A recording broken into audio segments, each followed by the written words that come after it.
Welcome to the Wild Magic School Bus. This is Drew, but you may know me as Zeph. This Dungeons & Dragons podcast may contain fantasy violence, language, and adult themes. Content warnings can be found in the episode description. Now, get ready for your paradigm to be shifted.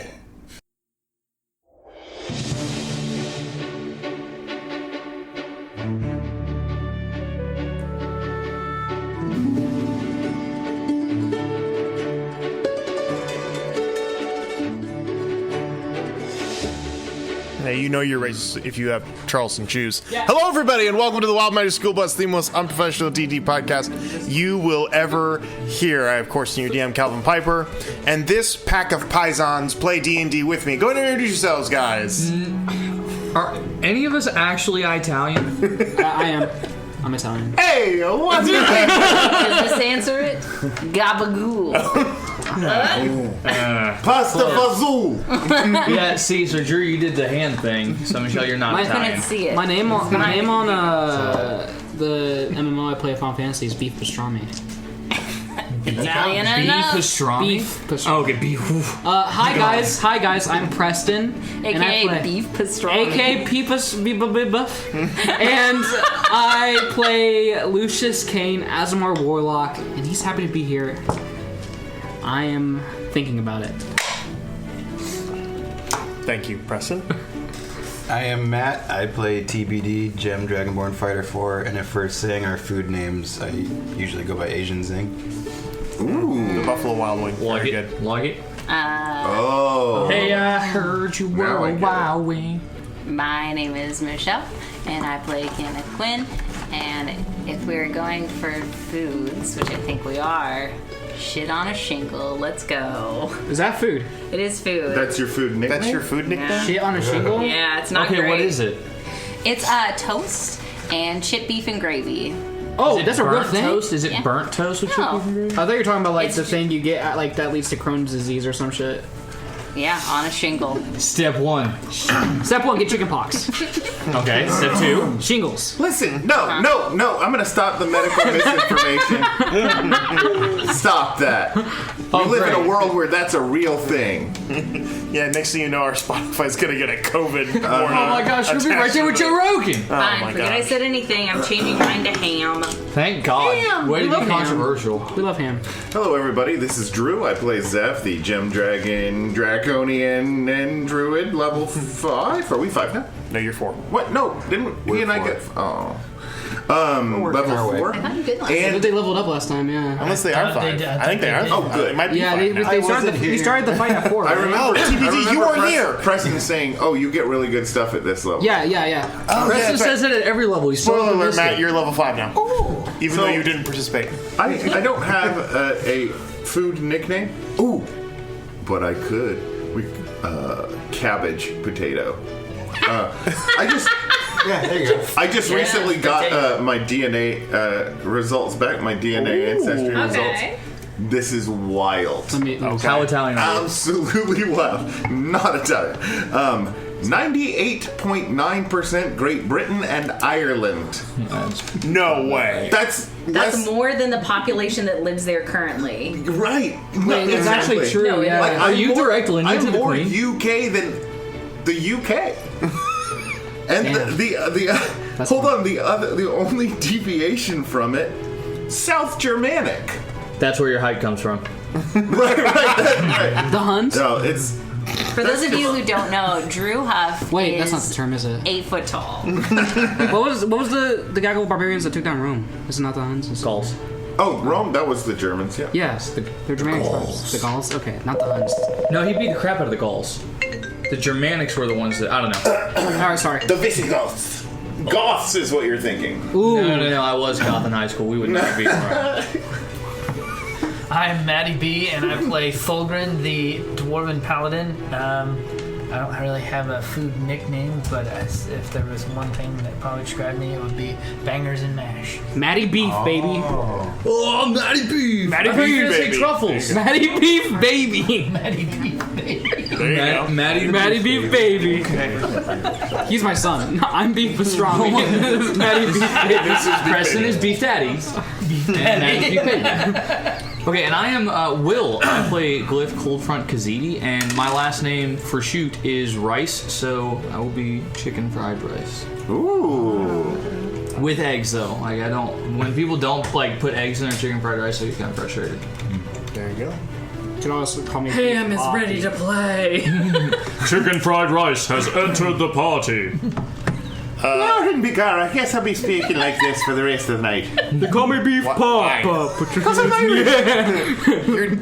You're British. 48% of that was Irish. That's a lot. You did quick math that cut in half. You did that fast. So is it Ancestry DNA or is it like 23andMe? Oh, it's a... Trip to the genealogy Hold center. on. I just...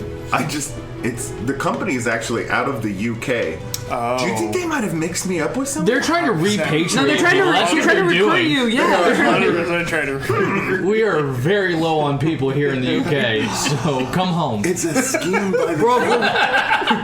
We're running out. We're running out. Oh. It's like a British before we jump- Zionist movement. Hold on, you're not getting away from this. What? Food name? Food name. Come on. Frank's Red Hot, easy It would next. have to be my gamer tag, which is Cali Mangeli. Okay. So there you go. Callie.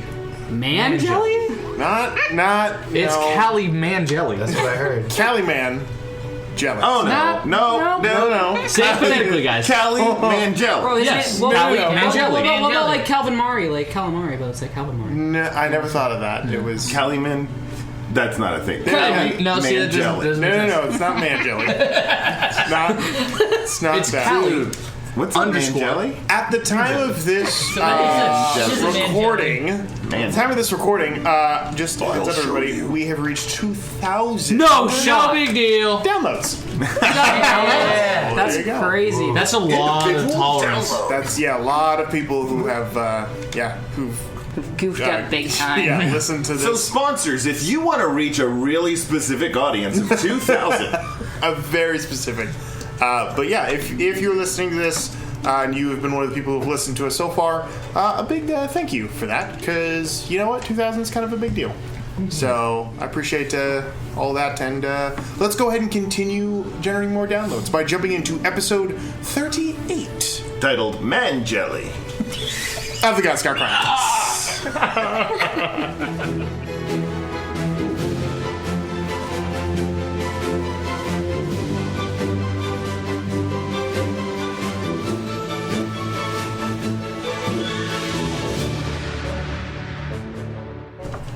So the last time we were here, the party known as United Indifference had escaped from the caverns under an ancient laboratory, avoided attacks from horrendously mutated creatures, and had stumbled across a dwarven fortress, or fort, that housed a few secrets behind it,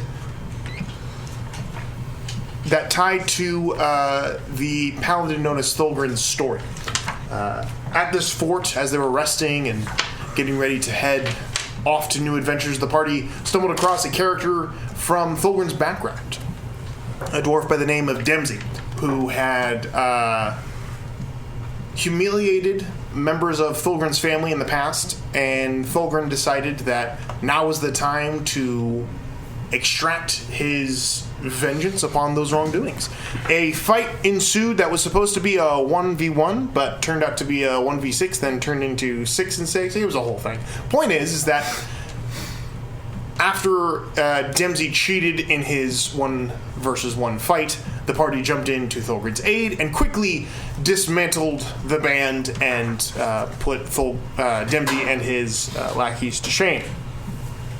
After which they tried to figure out what to do with them. They waited for new leadership to come to this dwarven fort to get everything ready to rock and roll. And that is when they met a dwarf known as Nineveh, who seems to be a holy man of sorts, who presented them with a letter.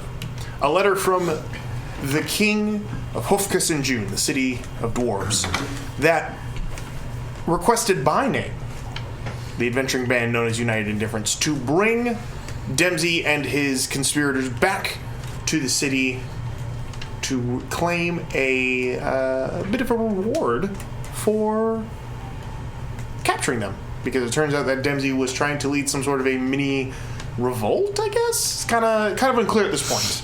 I don't have all the details. But that is where we find ourselves today, with the party early morning on the third day of being at Fort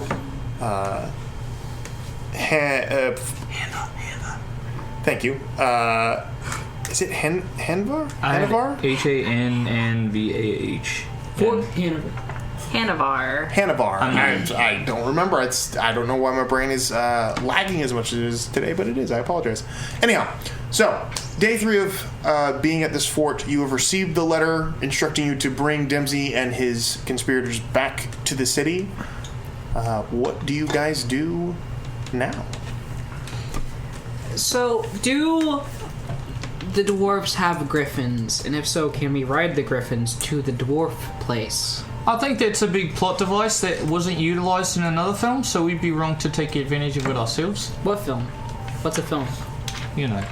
Thorgrim, I think... No, we gotta answer the question about the griffins. Okay. I don't know. I mean, As far as I if know, they've I've got not seen griffins... any griffins around there. Like, at all. okay, what about goats with wings? I mean, I've seen goats, plenty of goats. Dwarves no- riding around with goats, but nothing with wings. If no griffins, then grifters. Oh, shit. Any of I think that's what we just ran into. That's why we... Oh no, the wanted to dwarves set this- come from the mountains, so it's not like we need Quick. things that fly. Quick question, guys. Why is everyone scared of us, and especially me? What just happened? I mean... You mean the fight? Yes, I remember things escalating. Okay, I think it should come from someone that's very soft-spoken, and I just, like, nudge Pothole forward and like, hey, could you tell him what he did, kind of who he became to for a minute? And then Pothole... What? No! I am not that cool. Am I that cool, guys? You called yourself Coach a lot. Coach? Coach. That's the name of one of the little guys I like... I'm pretty sure at some point you slapped me on the butt. What? Heard a You good slapped game. me on the ass. Heard a good game, yep. Lucius's face somehow turns even paler. I don't know. He's translucent. From his show, The Boys. Something about a good game. Lucius just sits down for a minute. Hey, actually, Coach was kind of cool in a bit of a burst, like maybe for a minute. You know. Yeah, no, for sure. This is something I gotta talk about with him. Alright, thanks guys. This is kind of dreadful, but in a positive way, I guess. Okay, cool. Yeah, let's go to the dwarf city. How do we get to the dwarf city of dwarves? The dwarf city, dwarf. Well, hey, actually, glad you asked that. I don't know what you said. What? So if we're going to take this, well, actually, I think we're being presumptive. Do you want to take this guy back to the dwarven capital? Have an audience with the king? I'm alright with that. All right, well, you got to lead the way, buddy. That's fine. I mean, Is the Nineveh staying? Or? someone would have gone with He is currently speaking to some individuals over on the side if you guys want to talk to him. Sorry. Are we with that group that came to us, or did they say behind them we are just going on our own? Are you asking Nineveh? Yeah. Yes. He's the person I Yeah, so Nineveh, after finishing having a few words with some of the dwarves, turns around, asking him about travel plans. He explains, if you need transportation back to Ofkasinchun, we can provide you with that. In fact, I must return as well. This fort is being dismantled at this point. Most dwarves are heading back to their homes. It seems as though the ruse of an exploratory mission was a facade by Dempsey and his cohorts to draw individuals out from the main city to create a bit of a unified dissension against the king. Well, I wouldn't exactly say unified. Everything out here is some of the other dwarves that were out here. They definitely didn't necessarily seem like they understood what he was doing. I mean, like, it seems like that they believed whatever stuff that he was spewing, right? Like, But it didn't sound like what he was spewing was exactly what he was spewing, if you know what I mean.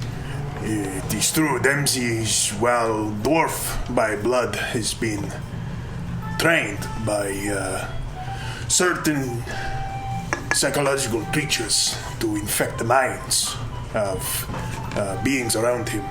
Have you heard of the illithid, or the mind flayers, creatures that live beneath the grounds of our world? I've heard of those ugly bastards. Yes, That dwarf can do psychic things. In a manner of speaking, he can persuade people a bit stronger than others. Most of the dwarves here were not even aware that they were leaving the city for ulterior motives. Like this lad over here, Levy. Ah yes, Levy. That's good lad. Seemed like a great lad. Wait, so they're all I really duped did into not being think here? he understood exactly Most what of he them was getting were. into. We have sorted through the ones that were here by choice and by sedition. And those are the ones that we have now put to the side for us to bring back to the We king. really have done a great thing by being here. You have stumbled. It seems that fate has allowed you all to help us solve a rather large problem we have been trying to thwart for many years. Well, hell yeah, let's go. Heroes in our own rights. We kind of tripped right into being good guys on that one. That was awesome. Go us. I have a question. Yes. How does he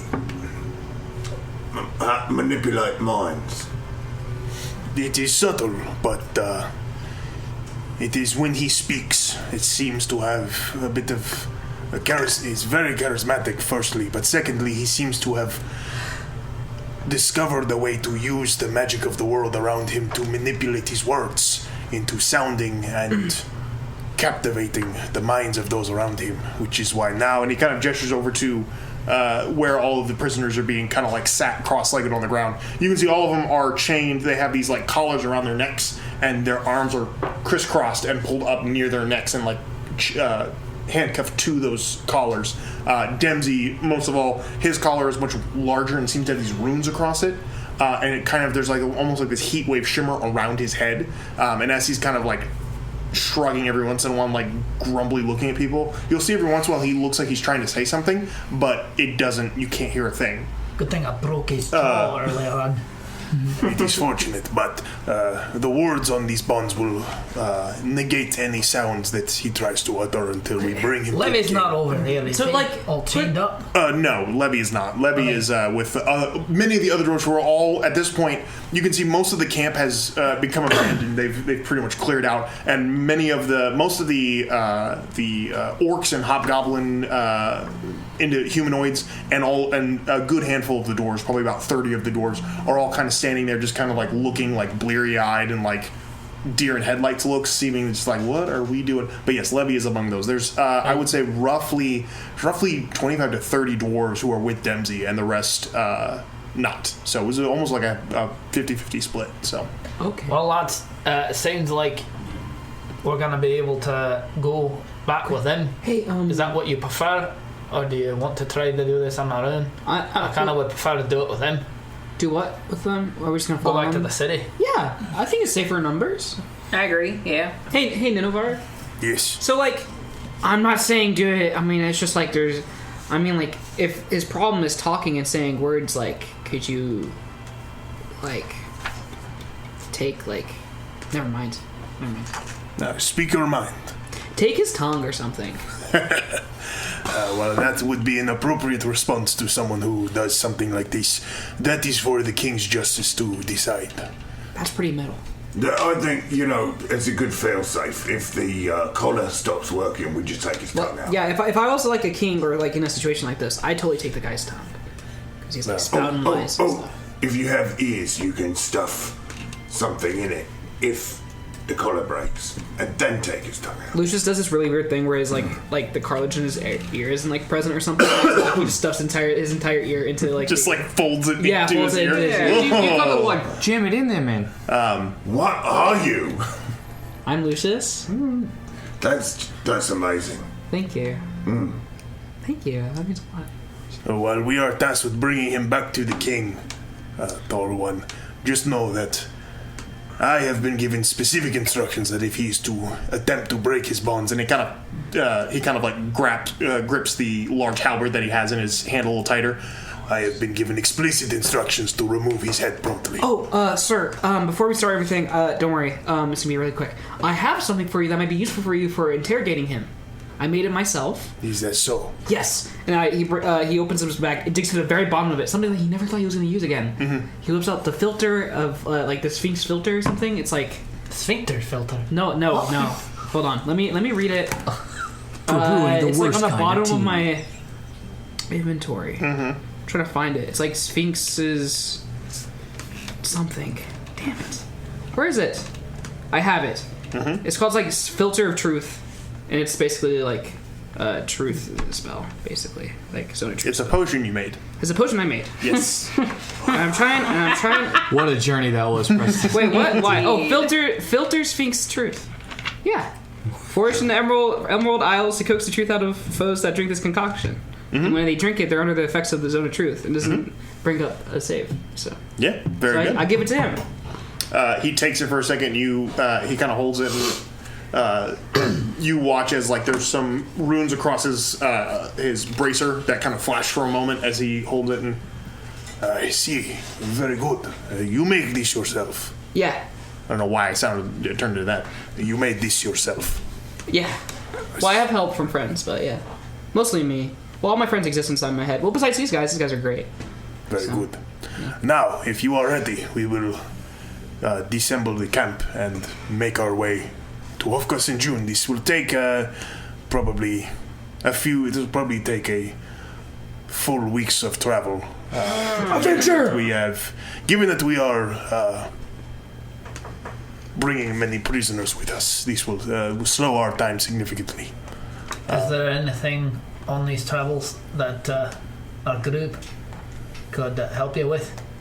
Anything you would prefer us do? You are more than welcome. You are guests. You are honored guests of the king. You and your party. Thank you very much. Do they have wagons? Did they bring wagons, or no? They did not.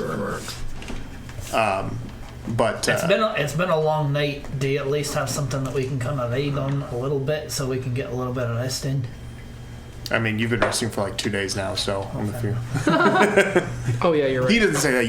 This is day 3 of you guys resting at the fort. So he's giving you shit. He's like, bro, you had 2 days. Also, dude, can I retcon and have done something in those 2 days? Of course you can. Okay, I'd like to make a tinkering check for a thing that I talked to you about earlier. Guidance. Thank you. And according to my notes from last session, I have advantage on my next tinkering check. You do have advantage on your tinkering check because you did so well the last time. Well, I'm glad it's 9 plus and guidance. That's an 11. Plus proficiency? Yep. 14 plus dex? Is this, you're actively building it? Yes. Dexterity? Okay, so that'd be 19. Ooh, nice. And this is the... homunculus. The my honculus? Yes. I'm trying to build some sort of rudimentary lower body for him. Yep. Did it succeed? The android. With a 19... That's pretty thing close. I would say yes, you can build something that is, while not... yes, with a 19 you can, yes, I will say you are able to assemble something rudimentary for this thing, because you're not trying to, it's not like a permanent, like, I fixed it. You're building something to basically keep it together for right now. Yeah. Obviously, materials will make it easier, and then the DC will be a bit higher for a more permanent solution. Yes, I will say yes. You've built something that will last, and it's well made, but it is definitely a little more ramshackle than. It's not the final draft. I forget. Did he have a name? Did they have a name? Who? The robot. Did it have a name before? The automaton you found in the yes. Mm-hmm. It was designation 1, 2, or 12 was what they called themselves. Okay. D12 actually sounds pretty good. And yeah, I'll just I use the circuit board. I'll say I ate up the circuit board trying to repair him. So I'll cross that on my list. And I'll go over to Zeph and I'm like, hey, mate, you were the one that saved this thing, so it's your responsibility. Now, here you go. Whoa. So what? Tell us what it looks like now. He's already a follower. So he... I'm trying to think of how I want to do his lower body. Like, how I want to make it... Well, you can use... So, basically, using parts that you have and the parts of the automaton, you can reassemble it into whatever form factor you want. Okay. So if you wanted to just, like, put wheels on the bottom or give it, like, some legs. little weird legs or however you want to do it. Or remake it into whatever... No, hell no. Spider legs. Hell no. Pickle barrel. You guys are just on saying... stilts. That's... It's like, halfway Are you trying to there. make like Sid's toy from Toy Story? Like the... Yeah. Oh, God. Baby head. Baby I mean, head. I was thinking more Darth Maul's legs, but... Nice. Ooh, those are tight. creepy legs, too. So what I'm thinking at this moment is a very simple, like, wheel... Okay. With heck yeah. a leg on either side for stability. So like, It's gonna be so like the so actual shitty. pelvis. You're building him a area, tripod? So, the but actual, then he's normal from there up. Like, he's like you can. like he can stand on those legs and still have the wheel in the middle, like Yeah. as his pelvis, basically. So one wheel and then 2 legs for... So you build R2-D2. Yeah. Yeah, but more humanoid More looking. articulate. It almost looks like We are not a person sitting on a barrel. We Does that will make more not sense? be able Okay. to get this thing Sure. up any sort of inclines. Well, this is prototype 1. Okay, we'll fix it in the future. We'll be better next time. Okay, fine. Well, I mean, what kind of motor does it have? It might be able to get up an incline. It's got the circuit board that I found in It has a great Amazon's motor. place. And drew a There's a homunculus. Suzuki motor in it. Oh my! Is this an extra? Yeah. Thank you, Will. I'll look it up and see. I'm looking. I believe there's a homunculus. Almost literally called it a hunculus. Level up. A homunculus stat block, I believe. I'm sure there is. If you want to keep moving, we can look for it. Sure. Okay. Wait. So with all of this going on, yes, Zeph. Zeph. Alright, so, mate.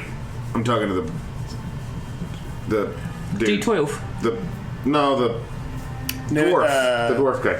You're talking to the oh gosh, you guys are getting me all You take one day off from work. Yeah. There we go. Hey, Nineveh. Yes. So, me and Tabidi, we've been through a bit of a transformation, physically, and I'm kind of weak and easy to hit and cut open. I was wondering if you had any kind of armor lying around that might be suitable for me to wear until I could find something better. We could certainly provide you with something temporarily. It's got to be light. Of course. And if you have anything like scaly, I mean just for fashion sense. Scales and scales? Yeah, scales on scales. he's It's matchy. He's a dwarf, so it's probably going to be metal. But So he'll go ahead and set out and get you. that's 3. Okay. So he provides you with a set of light armor. Nice. It basically is. It looks to be like two leather shoulder pads and a leather jerkin that they have not quickly, but they have placed pieces of scale armor on to give it kind of like a scale vibe. But you have that, and you have bracers and greaves. Did they make that? Like like when you asked for it? Yeah, they basically just threw it all together. Can I provide them with a pound of glow skink scales for the outfit, so you can have glow skink scales on it? Oh, nice. I just want it.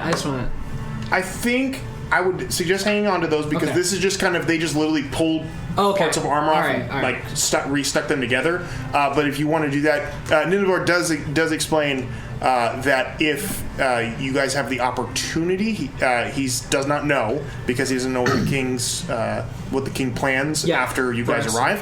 But if you do have a chance, he says that dwarven forges are the best place to procure any sort of armament if necessary. Oh, maybe we can pull some favors with all the good works we've been doing. But he does say one. I'm sure I could probably fashion you some stuff. Yeah, I mean, obviously, if you can get access to a forge, that would be easy too. But that's all dependent on what the king decides once you guys arrive. Lucius squeals and jumps like a little girl. He's very excited. Do you want some armor? Apparently I have chainmail on, but I think it's a mistake. If you want, Picked it up on our way out of the cave. do you want to go ahead and just have chainmail? Sure. Easy enough. I Yeah, just they have can go. disadvantage They on can. some They can stuff. provide you with. They can provide you with a set of chainmail. Again, kind of pulled from multiple pieces of armor that they can kind of slap together. This fort was pretty well equipped, and a lot of the armaments that the Dempsey's followers had they've been stripped of. So you're very easily able to acquire some of that stuff. Nice. Okay. So with all that in place, you guys begin the 6 or 7 day journey back to Hofkassinjun, the city of kings. Hofkassinjun. It's a beautiful time of year. June is one of my favorite months. Have you guys been there before? No, have you? No, I was talking to the lizard folk. Like the only one that's better. Or draconian. Just I don't think so. I mean, I have no recollection of us. Aren't you guys like a hot commodity? So like you guys are really rare. So I don't know like if they've seen draconians before. No, a lot of what we did was kind of like under the rock kind of stuff, you know. Under Black the table. ops. He knows what that means. No, now. not that. No. I don't recall ever being here. Can you guys teach me some dwarvish on the way there? Oh yeah, for sure. You ready? I don't speak it. Here's a word to start out with. Jobby. Jobby. Jobby. It's what you do when you need to make money in a dwarven Walk right town. up to that dwarf and say, you smell like Jobby. Hey. There's a dwarf turns around. Here. You smell like strawberry. Jobby! Make a perception check. I'm looking for a jobby. You've got all the 19. the space you want out of here. And He looks at you for a moment and then goes, Go wherever you want. I don't know why you'd go searching for a Jobby. "Thank you." I thumbs up at him. Goodbye in dwarvish. He literally just. I know. I look at like Thulgrin, and I'm like, goodbye in dwarvish. What's goodbye in dwarvish? Hey mate, Later. you kind of just look at him and say, Why did you go? Why did that sound Aladdin and not Dwarvish? We changed continents real fast. I don't know. I thought you said it was tar. Talk. What have that's you the- been teaching No, me? that's the abbreviation. Oh, And yeah, and if you're Informal. if you're in like a real hurler, you go, hey, ta-ta! This is all happening during the trip. This is during the trip. Yeah. Very easy to do. Thulgrin's literally just shaking his gun. Yep. Crap. As you guys make your way this several day journey, is there anything you wish to inquire about on your way there? Any conversations you wish to have? Any information you want to know before you guys reach the city, you are more than welcome to ask, and I can provide you roleplay or non-roleplay wise. I'm trying to see how much gold I have to see if I was able to make another potion on the way there. I only have 15 GP of alchemical supplies. not a whole lot I'll there. restock when I get back there. For sure. Yes. Calvin, Zeph at some point along this trip, probably pretty early in the trip, he tries to like talk with any interesting animals that he sees and stuff. Of course. But at a certain point, there are no like new animals. He can't see any, and probably their presence has just scared him. So he's just really wishing he could talk to something, and decides that he's going to attempt to talk to a plant. Sure. Can you roleplay this with me, please? Absolutely, I absolutely can. One evening, about 4 days into the travel, Zeph is sitting with your group. There's probably 4 or 5 different separate campfires. You guys have, so far, I would say, for the most part, your party's kind of kept to itself. But after about 3 or 4 days, there is probably 5 or 6 dwarves that do come and like bunk with you guys in the evenings. You seem to have, collected a couple. Levy follows, basically camps with you guys almost every night. Levy's following with us? Oh yeah, Levy. Oh my gosh. Levy thinks you guys are the best, and he's very, very thankful that you guys saved him from what he calls the weird mind dwarf. He's like, I'm gonna be honest with you, I don't even want to say his name. It's just kind of, it's a very, very surreal thing. Like, I felt like I knew exactly where I was and what I was doing, and the next thing I know, like, I don't even know where the heck I am. So I was 20 before. Hey. Oh yeah, you guys a lot. But anyhow, so you got a group of dwarves, and everyone's sitting around one night listening to one of the dwarves kind of regale everybody with a story. And Zeph's kind of like doing what he does every night, which is like looking around the forest for an animal. to talk to because he's spent most of the day bothering the 3 mountain goats that Nineveh and his. I don't like how that sounds one bit. You're I mean, carrying the goats. Here's the thing: it's not a you thing, Zeph. It's the goats thing. They're a little bit uptight because they're holy goats. Okay. So they're like they're under the jurisdiction of like the priests. So they're a little more. So it's a trinity, but it's just the holy goats. The holy goats. It's only the holy goats. They're the actually, father and the it's son. actually a family. It's a father and his sons, the holy goats. It's which you do learn as you talk to them, but they are a little bit more like reserved and like pious. Hello, the Pope. Take him away. You just have like a little Pope hat and the goat or something. Hello, diocese, kill him. Pope Francois. Anyhow, there as is a church clock tower with a perfect bead right there. You could be assassinated. Red light. Look at that. Behind me. That's Oh my true. gosh. Yeah. Just waiting to see your eye through the scope. My DM got smited during D&D. 100%. That cross on top looks angry. It sounds bad initially, but I feel like our podcast would really take off. Oh my gosh! Can you imagine? Yeah. It becomes like a crime drama one where it's Thanks. like they take clips of our podcast, but then like there's the voiceover the whole time. It's like, but they never knew what was about to happen. Yeah. And then, then they go back in time and like do the history of everybody's life before they got to the podcast and how it all. This is boring as fuck for me. It's only Murders in the Building. I love that show. Five years later, we're going to pick back up with the Carve actual out the time. mystery. 2 seasons, absolutely. fantastic. Okay, so as Zeph is sitting there just kind of wondering if there's any other creatures to talk to, you do notice, Zeph, actually make a perception check for me as you're sitting there. Okay. This one? It's a die. You could have given him a D6. Persuasion 9. Perception. Oh, perception 14. I did look say at that. I stuttered and said persuasion. I meant perception. Oh, my bad. I wasn't trying you're fine. to do a callback to your mistake. It's all good. It's all good. A 14 perception. Yeah. Okay, so you can see you guys are camped very close to this very large tree with kind of an overarching, almost like willow-like branches that kind of hang down probably about 10 or 12 feet above the ground. But this massive, massive trunk is just covered in moss and fungus and all kinds of stuff. And it gives off a very just kind of like, almost like Keebler elf, like you feel like someone could live in it kind of a thing. Yeah. And it does kind of like draw you in a little bit. It feels like a very just kind of a very like homely kind of plant. Yeah. So I don't know how Zeph would translate speaking to something like this, but you almost feel like if this tree could talk, it would sound like, so you almost start imagining what you would imagine a tree to sound like. I'm thinking speak with plants is what I'm using to do with this. So there is an element that he is basically through his life force kind of imbued this thing, like I guess kind of lent it a bit of his sentience for a period, and so it becomes not ambulatory but able to like freely move its limbs, communicate. So there's a moment where as you're kind of sitting there, your gaze as you're looking at this tree and kind of just enjoying its serenity, there's a moment where the moonlight kind of breaks through the canopy and hits it for a moment, and as it does, your scales reflect just ever so slightly. Just kind of this refractive, just kind of light emanates off you. And as it does, you begin to notice the tree sways a little more, almost purposefully, as you're kind of gazing upon it. And after a few minutes, you can just hear this this voice just kind of rumbling, almost through the wind. Almost sounds like rumbling through the wind.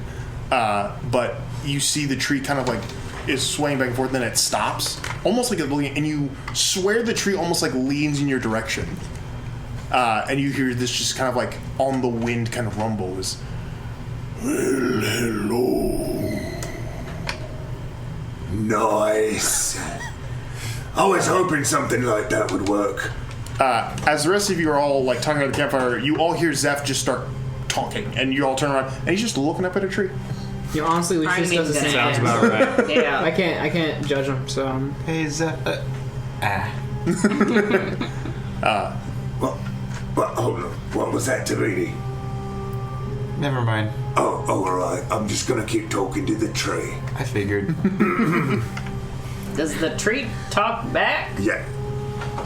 Yes. Well, I'm just checking. Don't look at me like that. Well, no, it's my first time too. He's Yeah. only said hello. I don't know. You've done stranger things. What's his name?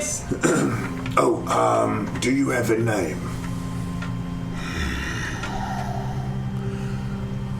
Trees don't particularly have a given name. Alright.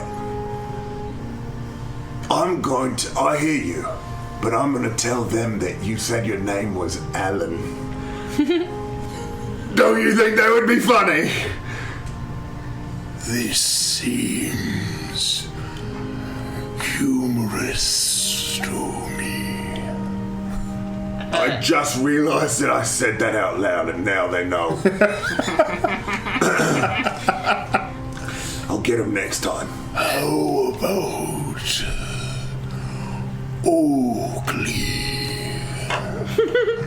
Okay, I'm not lying this time, guys. He said Oakley. His name's yep. Oakley. Kenneth is gonna rap on the trunk and be like, "Did that hurt him? Did that hurt you? Did that hurt Oakley since you're talking to him?" I don't think you... Wait, do you not believe me? Hold on. I believe you. Oakley, did that hurt you? I really hope it didn't. I do not feel the same way a human does. He said, yes, stop. Is his favorite? I'm kidding, no. Now I think you're really full of shit. Oh, no. Good question. You can hit her if you want. You have the ability now to move your limbs. It will take me some time. I need to stand there for like 4 years. Wait, Oakley, I was wondering, as I stared up at you in your magnificence, and you are magnificent, do you have a little house inside you where tiny creatures live? There are many creatures who live amongst my branches and within. All right. But no, like, house is big enough for, people. No. Okay, just checking. You gotta check. Unless they were very, very small. Are you asking to move into the tree? No. Sorry, I only have half the context. No. Sorry. No, I was just thinking of something earlier, and I wanted to make sure, I don't know. Okay. Listen, I'm talking to a tree for the first time. Nice job. It's kind of weird. Well, I talked to a dead person for the first time with, like... It's like talking to a tree. Like, they're not really responsive. Yeah. Oh, this one's responsive. Hey, we probably don't have a lot of time. Is there anything that you would like to share about your life? Put out into the world? Because I don't know, how long this is going to last or whatnot. I don't think I've just given you the permanent ability to communicate. Our conversations are but passing. But if there was one thing I could tell you, is that if you ever need to speak to me again, find any tree, for we are all one. And with that, the voice kind of fades on the wind. Yeah. What? Oh, nothing.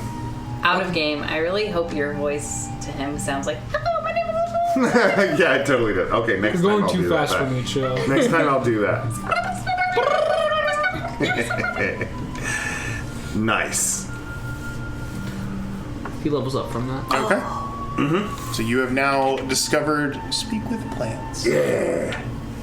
And we don't know if that actually happened or not. And nobody knows if he actually did. I would like to do something as well. Sure. Okay, so I have 4 good-sized chunks of obsidian. Hold that thought. Drew, one more thing, because you rolled a 14 perception. When you were speaking to the tree, you felt like there were other, like the tree itself was talking to you, but like the moss and the fungus that was growing on it, even that felt like it was watching you at that point, because it says anything within 30 feet of you. And so you realized after you were done talking to it that like everything around you was like listening to the conversation. Even the grass he was standing on? 100%. Every Cool. That's kind of gross. Yeah. That's cool. So he could do that and then talk to any plant within 30 There's feet. a lot of like small like helpful things you can do with speak with plants. So That's make cool. sure to there's a lot of stuff. So if we ever have to discover like a mystery, you're the lead detective. Okay. Yeah, they can give you like information, all kinds of stuff. Nice. To the day, it's like at 3:45 p.m. I was stepped Some of on it by can, yeah. Oh, I like that idea. a man with a size 8 foot and covered in blood. Ooh. And I've only ever seen that soul pattern like twice in my life. That's how you train. It came from this. And I live on a path that's walked on my cobbler. The last time was when my dad said he was going to get cigarettes. Michelle, what was the thing you were going to do? Ooh. Oh yeah, Michelle. All right, so you have 4 pieces of obsidian, Michelle. 4 specifically good-sized chunks of obsidian. Sure. I would like to see if I could carve those down into arrowheads. Oh. And also, if they're good conductors, I would like Glyph's help in maybe imbuing them, at least a couple of them, with silence. Ooh. Okay. Silence spell. I don't think I can do it myself because I have really shitty arcana, but I think if I had help, it might be able to work. Like maybe. That ties into what I wanted to do with something else, so I would like to test it on her stuff. Do you have access to the silence spell out of curiosity? I do, but could he maybe even Wait, coach you me on- do? I do, yeah. But you can cast silence? Yeah. Oh, then that's fine. Okay. Yeah. Oh, hell So yeah. together they can make them permanent. So what you're saying is that, so silence is a ranged spell anyway. So basically, you're just trying to do damage and silence. Do damage and silence. Yeah, like a little combo thing. I think it would be helpful for maybe spellcasters or whatever if they were doing a verbal spell, but maybe hit them with that You're and gonna Hawkeye silence. them. That's awesome. I think it would be kind of Michelle, cool. I'm so proud of you. I love you. Thank If you had other arrows that you want to do stuff like that with, just I mean, if you shoot them in the throat, they will also not be able to speak. Let's see. We can go with Cure Wounds, Hunter's Mark, Misty Can we Step, make it Zone Cure of Wounds? Truth. Let's make it Cure Wounds arrow. You're hurt? Okay. Feels so much better. So it's 1d8 plus 4. So here's the thing. Lay on hands. Yay. Normally I would say yes, but it is a concentration spell. I can't just let an effect just happen if it's Okay. concentration, especially on something like this, because you have to be focusing on silencing the area in order for it to work. So I would say flavor-wise, you could shoot an arrow with silence, but it would be the same as you casting the silence spell because you have to maintain concentration. What other spells do you have? What if you Nothing nerf useful. the duration of it? This is like building a whole new. Yeah, you're. like, We are this is like- homebrewing I right feel now. like she's trying to. It's like the flame. It's like flame arrows, but imagine replacing the flame spell, the fire damage with silence that takes effect on impact. Yeah, could we say maybe that effect maybe only lasts for a minute or something? Wait, why could she not? Why could she not minute's 10 concentrate on it rounds. though?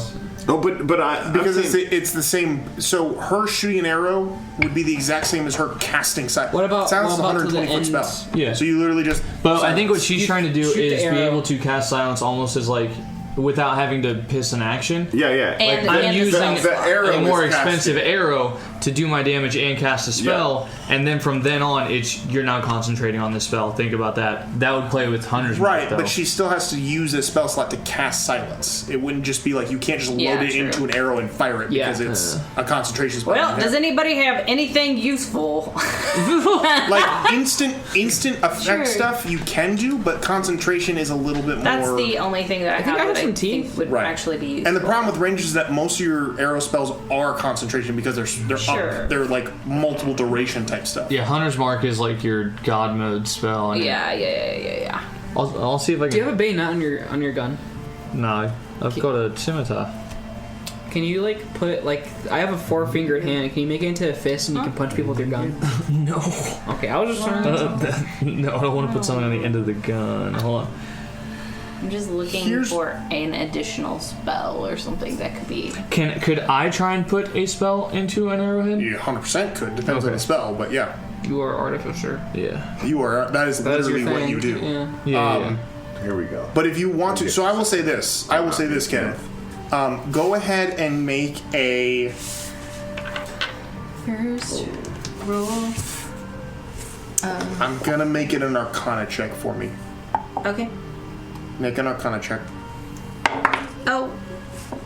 Beans. Oh.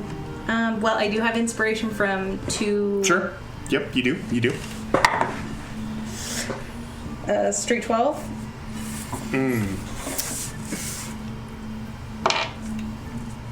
So you do make 4 arrowheads. Okay. They're not super good. Yeah, I never made them before. I'm just But- trying it out. They could potentially be enough for enough surface area for Glyph to imbue with something. I made it Arcana because it was based off of like using them for magical purposes, and because that makes the most sense when you're trying to do magic arrows. So, but you can provide the 4 arrows to Glyph and see if he can use them to imbue. Sure. So the DC will be slightly manipulated based on her roll if you want to imbue them with something. Okay, I'm gonna for one day learn 2 different cantrips Yeah, or go switch for it. up my cantrips because Well, you've got multiple days, so you can do this over. yeah. any So I'm gonna try 2 of them. Mm-hmm. So first one. I give you guidance if you're rolling for that. Probably not gonna work. Although, not to OP something, but at this level, when I make, dang it, there we go. Tool expertise proficiency bonus is doubled for any ability check you make the user proficiency with a tool. Yeah. So this would be it. 6, 11, 7, 18, 19. For what cantrip? The first one was I was trying to put where's my spells? Frostbite into. Unfortunately, a 19 is not enough. Given her DC, it would be normally, but her roll was a bit too low, so it didn't Did raise you the roll DC. guidance or no? He did roll guidance. yeah. It was 18 and he added 1. Okay, I'm so trying. that Drop it that down. arrowhead Oh, no. He was like- that arrow does shatter as you're trying to etch into it Sorry about because that. obsidian is it's a flimsy material, and unfortunately was not enough surface area Can I to have make shards? the room. Yes. You can take all of them. They're yours. Okay. All I right, mean, Kenneth. gently. I'm gonna. She has 3 more. Okay, I'm gonna try one more. Would you like? I'm just gonna give you a couple categories here. Do you like acid? Do you like fire? You want to try some ice again? I could do something crazy with lightning if you'd like it. Dealer's choice, 1 of each. Okay. Well, I guess I'm since No, things- 3 arrows. Yeah. Okay. First one. Natural 14. Nice. So that'd be north of 20. Yeah. So yes. So one of them does successfully. So whatever one you want to give her. Write down lightning lure. And the way that spell works, it's create a lash of lightning energy that strikes one creature of your choice you can see within 15 feet of you, but since it's on the arrowhead, it's whichever one it hits. They must make a strength saving throw or be pulled in a straight line toward you and take 1d8 lightning damage. Like flavor wise, they'd be shooting an arrow, but there's like a spectral there's a spectral line to it. And So like someone's trying to get away and you pop him? Yeah, it's like every action move where a guy shoots a bow and arrow and he attaches rope to it. Yep, that's the thing. Yep. Okay. Sick, that's cool. thank you. Second one that's definitely kind of thing to have for sure. is a natural 13, and that's just going to be your run-of-the-mill firebolt attached to it. So if it hits, additional at this level, it'd be 2d10 This is where we're becoming a because family we're at 6th level. for sure. And then the last one, what do I want to do for the last one? With that 13 roll, what was the grand total out of 21. curiosity? 21? Okay. Yeah. So yeah, that one still succeeds. Yeah, 5. No, even more. 24. 24. Okay, Yeah, yeah. definitely succeeds. Okay, and last one. You're trying to beat a 21, actually. Okay, just cool. so you know. This one would probably be like the most OP of them all, and that's also a 13. There you go. So okay, that's acid splash. Okay. That one, yeah, just fire that one in a group of people if you hate all of them. Anthem play. Yeah. If you got a group of people you don't like, just shoot that in the middle of them. So if she can recover these arrows... No, they One kind time of... use. No, I mean, could you reload them? Well, here's the thing, though. I feel like when I put a spell into it, like when it does what it's supposed to do, it will just kind of detonate. You'll see when you shoot one. Rolling at 20, save your arrowhead. I got it.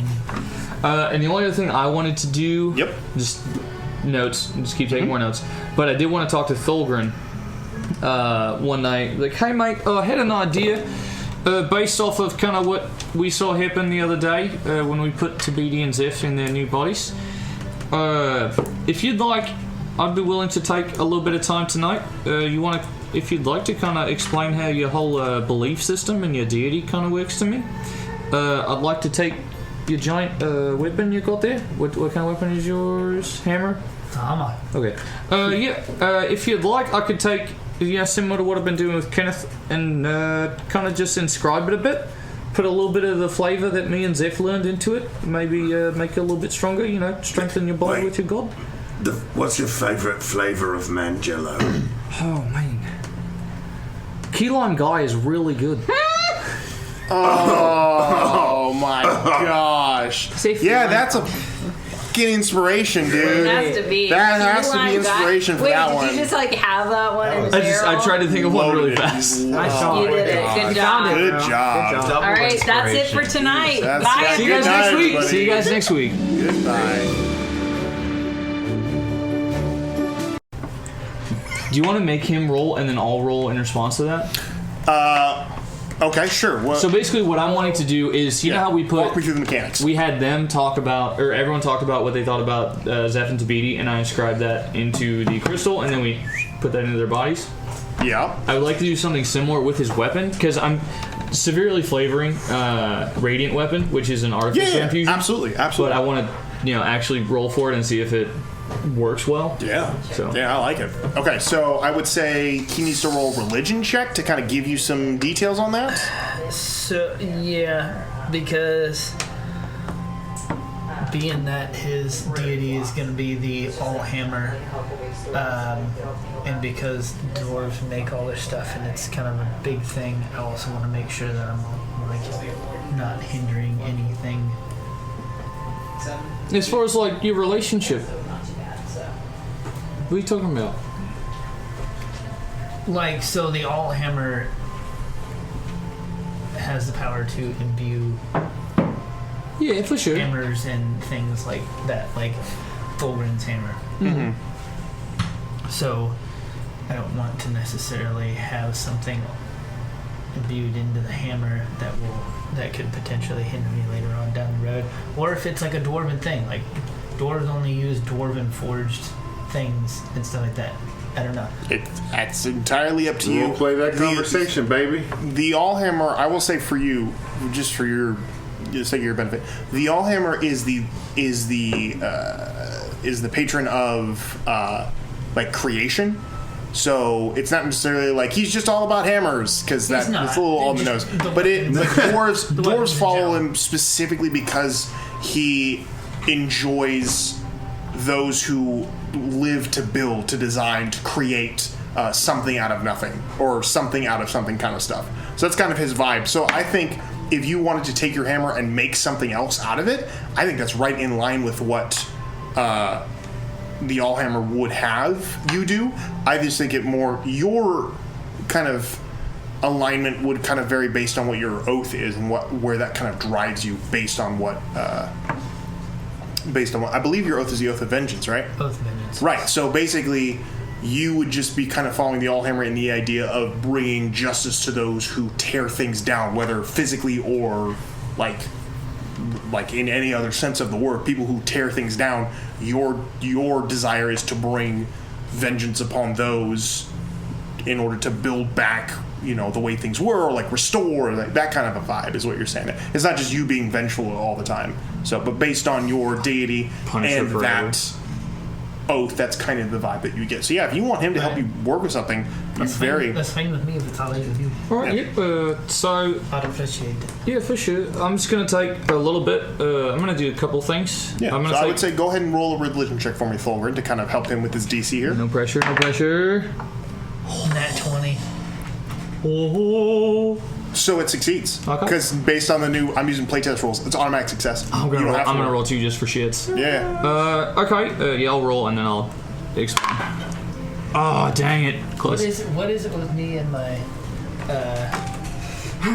weapons rolls? I don't know, dude. Like I did with that gun that I didn't. Yeah, honestly just had no that was freaking awesome. Use, Yeah. Yeah, now you're just now it's nothing but aces. Okay, so yeah, just take a little bit of time, and I put some draconian runes in it. You notice there's definitely a lot of dwarven runes in there too, and I'm careful not like I kind of just push it back to you. I don't really pick it up. I'm like, all right, so here's the thing. This is it was already your hammer, obviously, but now it's super your hammer. Go ahead, why don't you give it a grab, see what happens. Alright, I'll pick it up.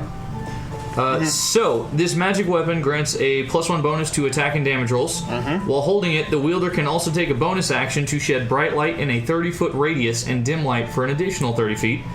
You can extinguish the light as a bonus action. The weapon has 4 charges. As a reaction, immediately after being hit by an attack, the wielder can expend 1 charge and cause the attacker to be blinded until the end of the attacker's next turn. Do you have to make a save? Yeah, a Constitution saving throw against my spell save DC. That's great. Which I think Your it's spell 16 save? right now. Yeah, because I'm You're the imbuing one for him. doing it. Yeah, that's crazy. So basically, just search up like a +1 magic hammer, and yeah, now it can shed light. And if you get hit, you can try to blind someone as a reaction. You just created a holy weapon. Yeah, I mean that was the. Oh, really? 4 times a day, and you regain 1d4 charges a day if you press them all away. Yeah, well, that was the hope, like, because that's the thing is I made something for Okiana because I made her the focus. Yeah. She has the gun. Yeah. We literally made Zeph and Tabidi. True, yeah. True, very true. So, you know, it's like, he's Man, Glyph Christmases must slap. Glyphmas, you know, actually, it's just Christmas all year. On actual Christmas, I'm actually kind of shit at giving gifts. I'll take the all year. Who is Christmas? Glyphmas, yeah. And that's all I wanted to do. Okay. So I took some notes, made a bunch of arrowheads. Question about the homunculus. Mm-hmm. Say it right. About the hunculus? About my hunculus. Where do I find my hunculus in here? Because I have found a homunculus. It's calling it a tiny construct. It has telepathic bond and bite. Is that the one? It's got 4. I don't think so. We might have to look it up out of game. Okay. Might be easier for us. I'll see what I can. And Will did it all last campaign, so I'll reach out to him and see see how he went Cool. about Well, it. thank you for that, William. Thank you, as Drew. Thank you for that. Well, you saved it. I've got Present. You gotta have something. I just had gotten like 3 more artificer infusions, and it's like if I don't use these on cool things, I'm just gonna turn myself into actual Iron Man. You should. So no. Oh wow. I don't want to be OP. How do you spell the name of the place that we're heading to? Hofkas in June? Yeah, can you spell that for me? Yeah, of course I can. I'm ready for it. In June. Hunt down the Virgin. Office in June. Yep. Give me just a second. So this Look it up. HOFKAHSEJUN. S what? That's how I would have spelled. SEJUN. Oh, Hofka Senju. Hofka Sendu. Oh, I've seen it written now. Now I get it. Yeah. Now you understand. That place. Is that Dune? He was trying to auto-correct it to June, Hookah June. Okay. Oh, yeah, okay. So I think that's right. I like it. That's the June. So if you just go to a normal, Because you in go to June. weapons, and you look up like a hammer. Green is +1, so you're just looking for a green hammer. Yeah, so just search like hammer Okay. or warhammer, whichever you're defining it as. Anyone else needing to do anything on this trip, or are we good to go to the next part? Next part. My hammer. Are you using- Alright. are you using Unless one you want to or two? throw in a battle real quick. Moving on to the end of your time, you guys begin to reach the end. You guys begin to reach the foothills of the Umber Hills, which is the base of the mountains here. As you guys are moving forward, making your way closer and up these hills, you begin to feel the air get colder and the forest begin to fall away as you guys go up and up and up for several hours. midday on your 7th day of travel. As you guys approach the hills now fading, the foliage kind of drifting away into grass, then kind of like moss, and then nothing as you guys now reach just basic stones. You're making your way up these small, windy paths that honestly are almost impossible to see unless you're right on top of them, which the dwarves tell you is by design, just makes it harder for people to stumble across them. But as you guys make your way up around one pass, you go behind one of the peaks, one of the larger peaks, the sun now being blocked as it reaches midday. You can step and you can see now these massive gates set before you. Set into the mountain itself, you can see these tall stone gates which tower 100 feet or so up into the mountain. You can see these 2 large pillars that are kind of set out, made of stone with tiny, looks like vertical slits kind of running all up and down them. These large gates are closed, and there looks to be a large kind of circular shape set inside it that almost like looks like it's interlocking the 2 doors. The other thing you notice is that there are 2 massive stone statues that are set just inside the 2 pillars on either side. They almost look like they were carved out of it, but as you approach, you can see both of the statues. They stand straight. They look dwarvish in design, a very geometric, like beards and like facial features, almost blocky. But as I said there, you see both of them are holding, one looks to be holding a hammer with his hands on top of it. The other seems to be holding an axe with his hand, a double-bladed axe with his hands on top of it. And as the party approaches kind of this small kind of, not small, but this large kind of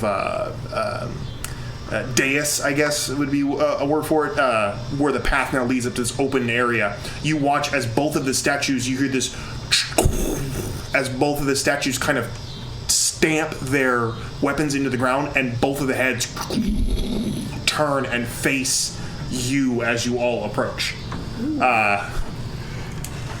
Levy is walking with you guys, and he's like, yeah, those are your stone guardians.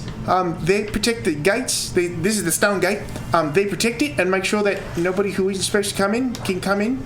Yeah, so don't piss them off or piss anyone else off, because they'll crush you.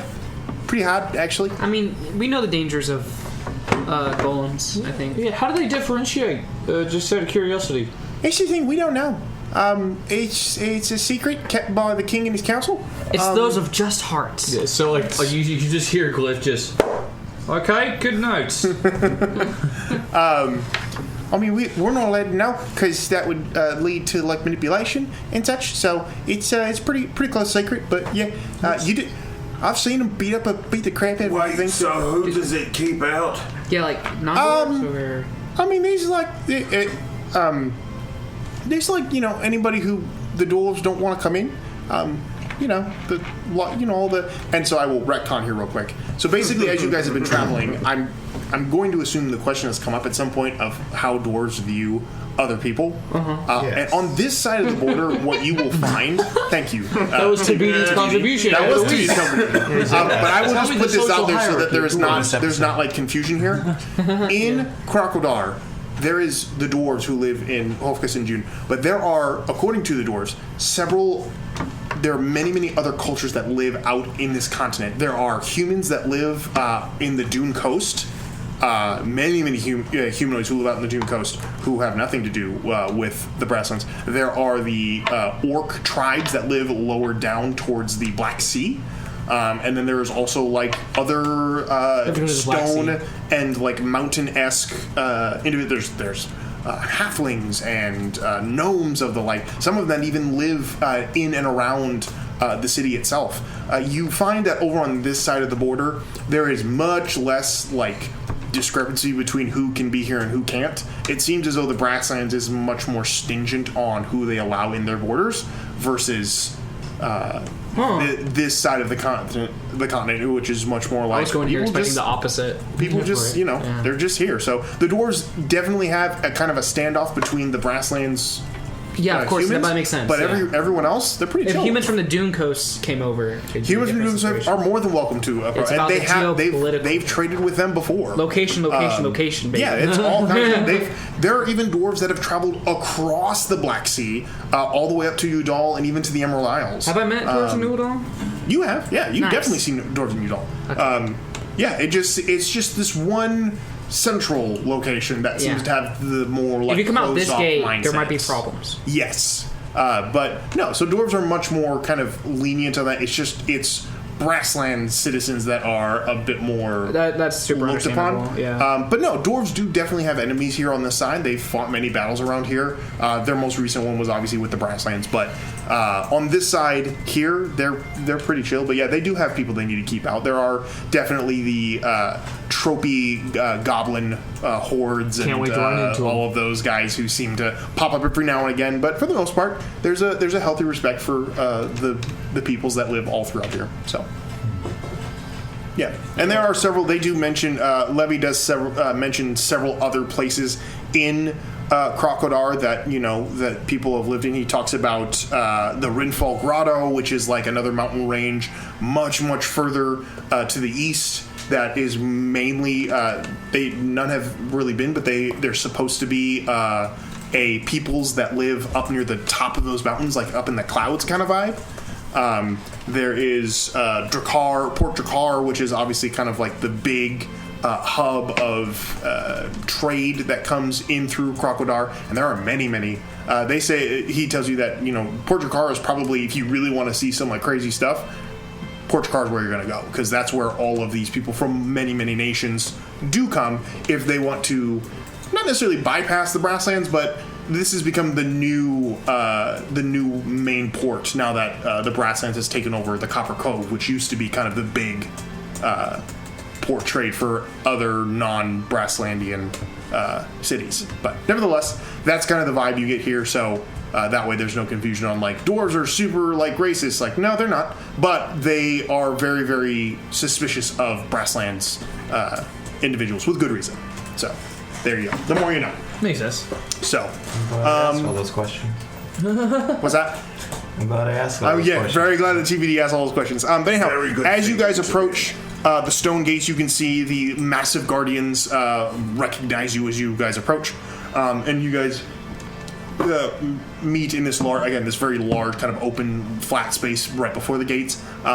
As the whole group approaches, again, it's like 60 dwarves and other individuals that are approaching. You can see that Nineveh kind of holds his hand up and like dismounts from his goat and kind of turns to you all, and he says, I will speak with the guards to let us pass. It might be a moment as they have to verify some of the individuals that are re-entering the city. Wait here. He's got to go speak with the gods? Guards. Okay. So he makes his way to the gates, and you can see as that happens, you see there's a small kind of door that opens at the base of the gates, and several dwarves come out, all dressed in very fine, like matte metal armor. Very fine mat. They're very fine mats. There you go. Did you see both of them? That just like, They did. They were both worked out. Matt, But why is your shirt they off? step out and seem to have a bit of a dialogue for a while. As that happens, you can notice that Lenny's kind of looking up and like squinting at the two stone pillars that are up. And he's kind of looking at them, just kind of like a little confused, I guess. He's just kind of like staring at them for a moment. Are they speaking to you, buddy? What's that? I said, are they speaking to you? What? No. I was just confused because the king's banner isn't up on the standards, which means he's not here right now. Oh. I mean, it's still uncommon, but I would have thought the king would have been here to like welcome you guys or whatever. Well, I thought so too. You would think that, wouldn't you? As you guys are talking, Rich people, am I right? you hear this coming from behind you guys, the path that you guys came. And as everyone kind of shuffles and turns around and looks, you can see what looks to be like ascending the path. There is this massive, procession of individuals. Kind of, yeah. You can see heading up the hill. About what looks to be about 20 or 30 mounted dwarves, all dressed in meticulously kept armor, holding standards with a flag flying, and you can see the flag has a large, looks to be a golden hammer and a shield kind of emblazoned on the front of it. as the flags flap in the wind, and you can see they are all coming up in 2 columns, and set between them are looks to be two other mountain goats, a little bit taller and a little bit nicer than everyone else's, because sitting atop of them are 2 dwarves. The first one looks to be a younger dwarf, and by younger, his beard is shorter. But he has this very fine kind of blondish red short beard, short hair. He's got this little silver circlet that sets on top of his head, and he's kind of like riding up, just kind of enjoying the Craig Cackley of beards. Is he a derp? No, it just seems to be just kind of riding. He's just kind of having a good time. But riding behind him, dressed in again very fine armor with a large black crown that sets on top of his head. You can see this dwarf with long, kind of dark gray beard and hair holds himself to a much grander persona than everybody else. And you can see immediately all the dwarves that are not the bad dwarves immediately turn and like plant a fist to their left shoulder or right shoulder and like bow their heads in respect. I'll lean over to Lenny. Wait, should we do that too? Yeah, probably Lucius sees that, puts thumbs up, and puts his head down. As everyone seems to pay their respects to. Hold on. Oh, I lost it. Hey, clarifying question. Does yes. he kind of look like a Superman? Sure. So you could say he's the head of the Henry Cavalcade? This is such bullshit.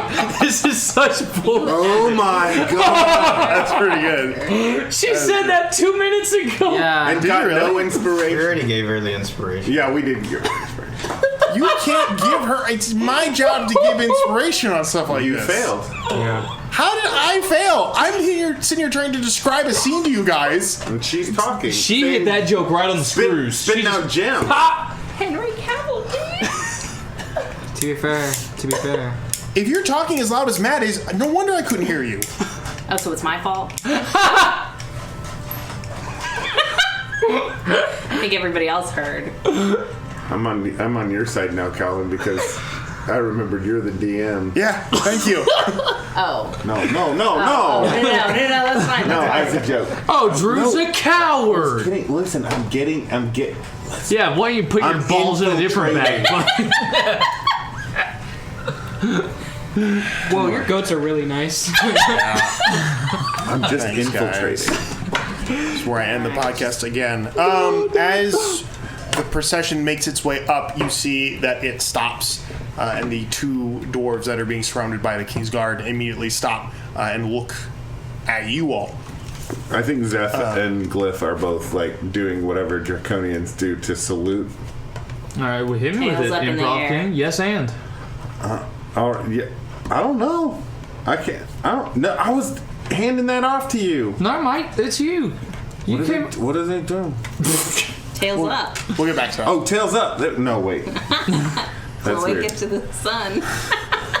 Figure it out. They do the gesture that we'll figure out later. Yeah, they do a gesture that will be predetermined later. It's so cool. It is so cool. It's really cool. Majestic. As the procession stops, you can see that Nineveh has made his way back to the group and walks over and salutes the king as the king dismounts and clasps his arm in a greeting.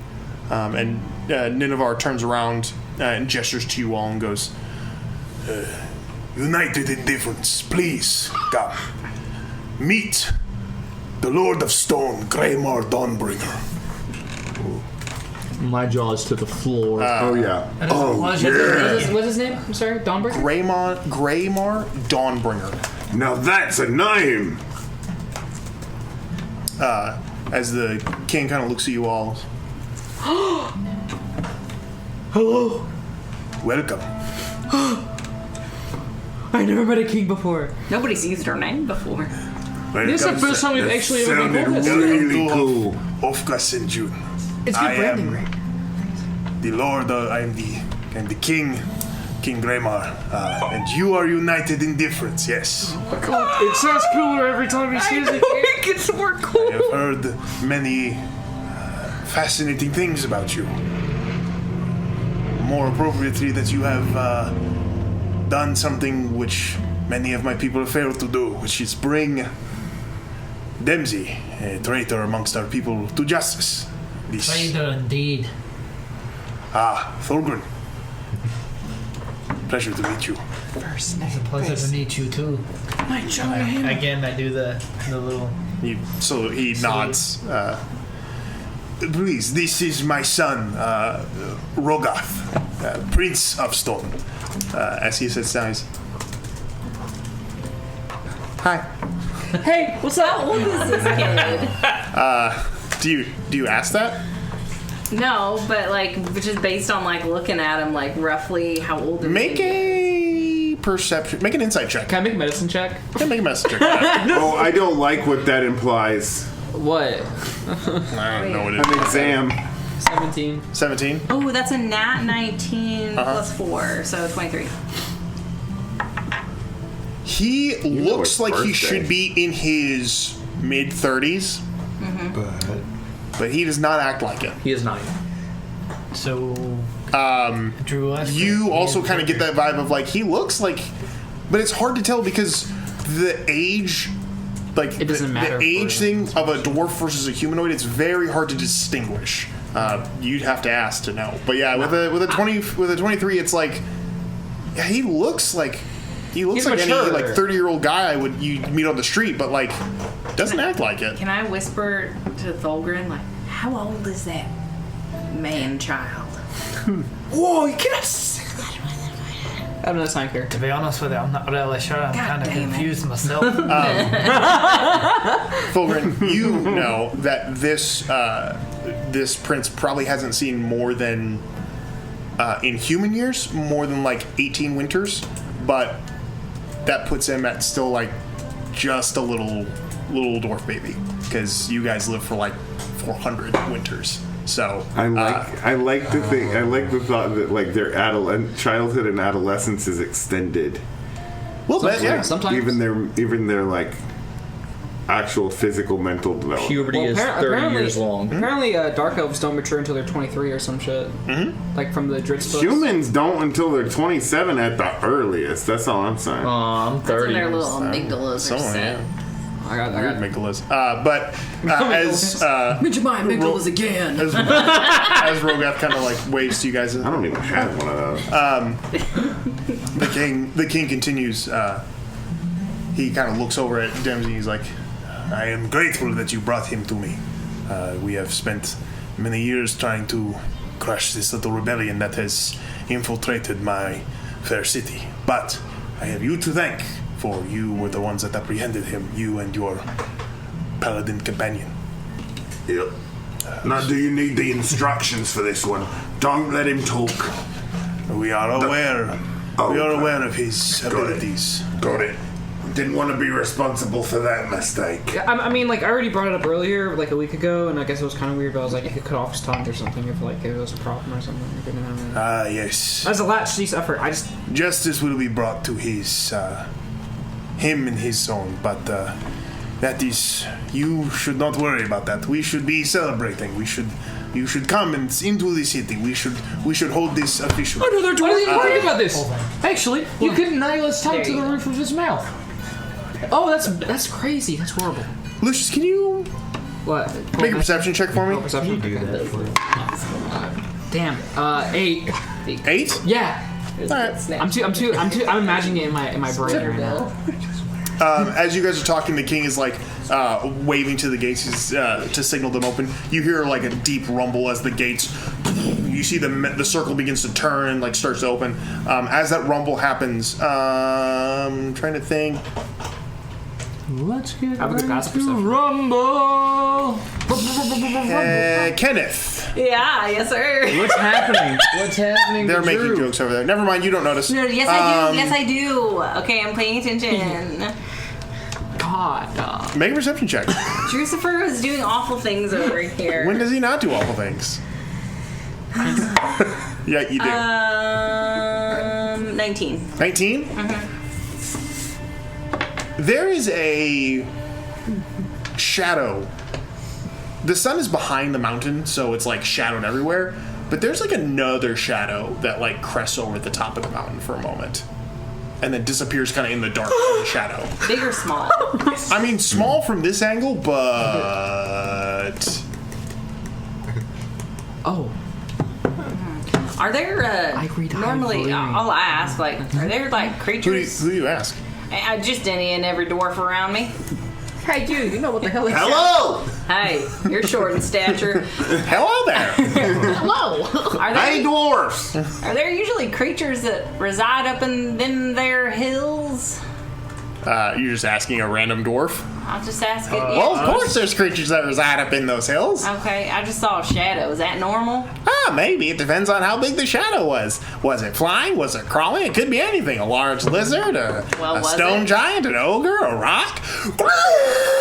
And as he says that, Lucius, a twinge of familiarity hits you. Who's your friend's pick? Wait, what's his name? Steven. No, it's not. Steven. As a massive rock descends upon the dais with some slightly singed feathers on the leading edge of its wings, descends upon the party with a lot of vengeance and venom. Oh my gosh, Reggie the Rock. I have the title for this episode. Rock me on the dais. Mm-hmm. Oh, yep. Reggie, rock me on the. You already have inspiration. You can't. You gotta stop stacking. You gotta spread. You gotta spread those out. I'm trying to buff the shit out of this thing. Write it down. Good. Why is Reggie back? Man, that was sick. Can we talk about Reggie? Guys, we're on fire tonight. Reggie on the dais. All right, there it is. Won't recognize us. Just remember. As it descends, you all immediately turn around, see it happen, and roll initiative. And roll some initiative as as Reggie the Rock descends upon. I rolled good initiative. You know what? It's time for Coach to take over again and just kill Reggie. Oh my god. I like the fact that now you're just really leaning into Coach. Yeah. Well, I have multiple aspects. All right, 25 to 20. 21. Nice. They all be in the 20s with mine. Give me your 2015? 16.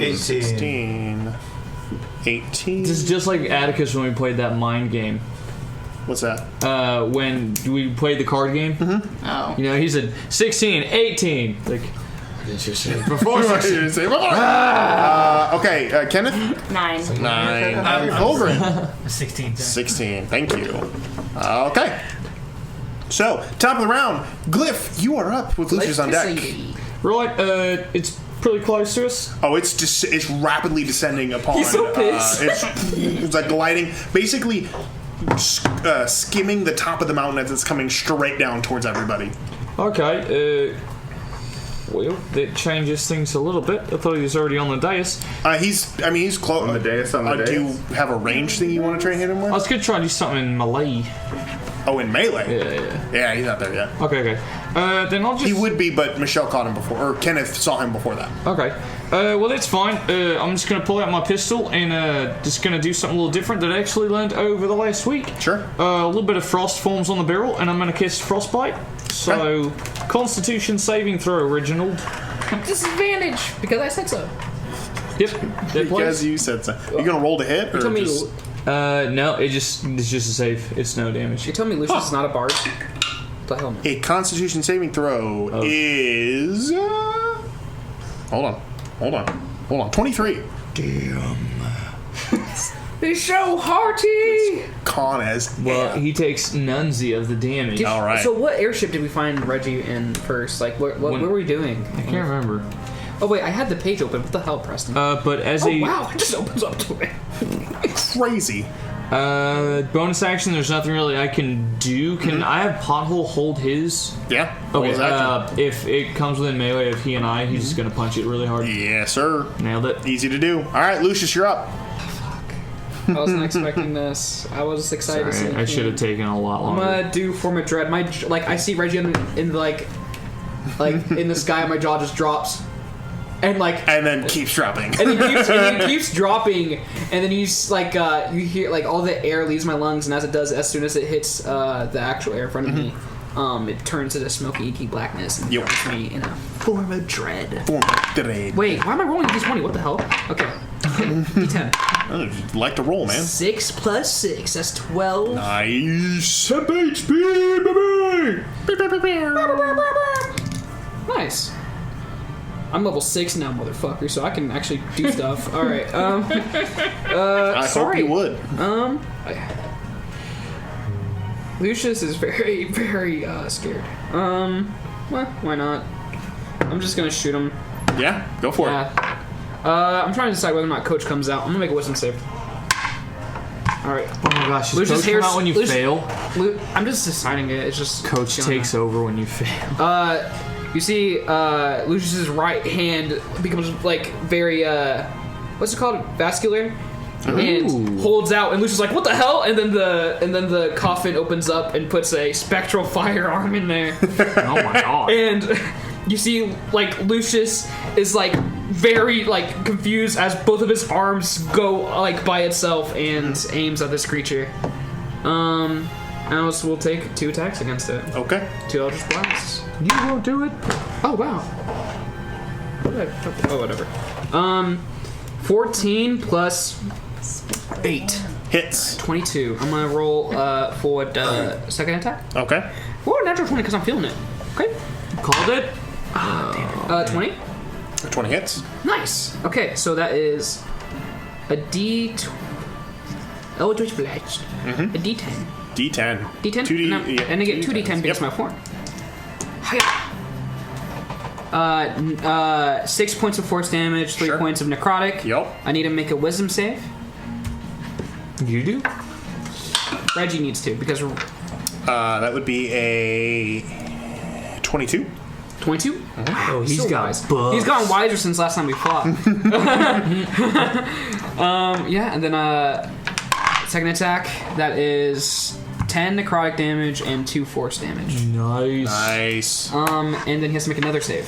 Wait, let me see if it's once per turn. I think it's once per turn, so. Okay. So, after your turn, it is now Reggie's turn. Reggie lands on lands on the ground, causing a shockwave of air and force as he lands, and immediately begins to just like swing wildly. You watch as one wing sweeps out, knocking about 5 or 6 dwarves like to the ground or even off the edge of the dais. As he's going to take, he's going to go ahead and do a beak attack at. He's just going to make it at the dwarves. Is he start. in melee of pothole? He will be here, yes. Yeah. Okay, just wanted to clarify. He's going to make an attack. That's a 23. It's definitely going to hit. So he's going to do damage dice on that. Ooh, 27 points of damage to the dwarves. Jeez, so basically, it decimates a bunch of dwarves. Some of the King's Guard, some of the fort occupants, just kind of sweeps out with his beak, crushing a bunch of them, eating a few of them actually. Oh my god! Does quite a quite a Reggie bit. got like way more like. Yeah, he's angry. And you can see a lot of his like suck. one side of his face is like burnt, like the feathers have not grown back, as it is now like a burn scar across one side of his like beak and face. One eye is actually almost like a milky kind of gray color. Does it look fresh or? Oh, no, it's from us. It's from, I thought maybe it would come from Balefire. By the way, we found him on our airship travel to Metal City. Yes. And then it's going to go ahead and do a talon attack against the one person who's already hit it. Its good eye turns to you. And there's a moment of pause, almost as if they wish they wonder if they should. So and as Lucius is like seeing that, thinking of all the times you guys spent prior to his attack, staring up and down at each other. You see Lucius like he can't control his like hands and stuff, and he's like, and you see the hand like go up and just like forcefully like Evil Dead like flip him off. Oh, okay. Well, all of his reservations are now put to rest as you flip them off. That's going to be Coach did it, not me. It's going to be a 22 to hit. That's super hits. Super. I need you to make a strength save. Oh no. Nope, you're just grappled. Okay. As he slams down with one of his talons, pinning you to the ground. How much damage? How much damage? 10 billion damage?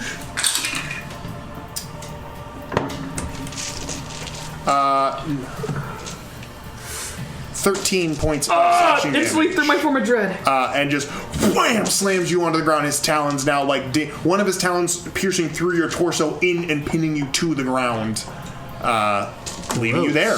That ends its turn as it's just going to kind of like it's continuing to like swing around and like throw creatures with its mouth and stuff like that. Pothole's going to go ahead and slap him. Go ahead and roll for Pothole. 14. 14 just misses. Rock on. Okay. End of your turn. TBD, you're up with Fulgrim on deck. I will use my psychic breath weapon on this. Nice. Like Alakazam. Dex save. DC 12. Dexterity save? Yep. On a psychic weapon? Alright, cool. Because he's got to dodge the psionic beams. That's a 15. Yeah. So you just take half. Alrighty then. Half of 100 damage. Which one's the 10 again? The one that looks like a top. Wait, yeah, that's D10. Nice. So you just take 7. 7 points of damage, dang. Alright. Is it half of that? Is that halved? That was halved already, so it was 14. Yeah, 14, nice. Oh, sweet. Nice. Right on. It does he gets a plus to it, so. Oh, Alright. very cool, very cool. Very cool, very Anything cool. else you doing? Love that shit. Yeah. I can attack again. Alright. Let's go. You can attack twice. You won't do it. You won't do That's it. a level 5. That's all I got. Level 5. Level 5, 2 I attacks. didn't get anything. You told me I was getting good stuff. You got You got access to level 3 spells now. Yeah. That's true. That's kind of huge. That's kind That's kind of a big deal. That's like Fireball. like, It's like Fireball. That's like So. Fireball. Yeah, that is correct. And then I'm going to I want to play Druid next. take my short sword, and as I am about to strike him with it, I can use Psionic Strike. Yep. Just an extra. He's a brain boy. Yeah, true. He's very cerebral. This way he doesn't talk that much. Yeah, so it's just an extra damage thing. Okay, so go ahead and swing to attack. We wouldn't get most of what he had to say. Oh. I don't like that. Can I physically roll? It's 8. 8 does not hit. Action Surge, bro. Action Surge. Huh? Screw it, Action Surge. You're a fighter. You can Action Surge and you get Oh, yeah, extra that attack one. action if you want. 2 more attacks, yeah. Alright, yep, try that again. Alright, 2 more attacks. Go. Wait, 2 more? Yeah, Yeah, you action get 2 surge more. gives you It's 2 more extra attacks. attack action. That'll And attack hit. action is 2 attacks for you. Oh, Correct. cool. So then that would be a 22. 22 hits. Sweet. And then... You're gonna Brain Blast him. Brainiac. So... Sickening. Wait, what? Oh, so 10 plus...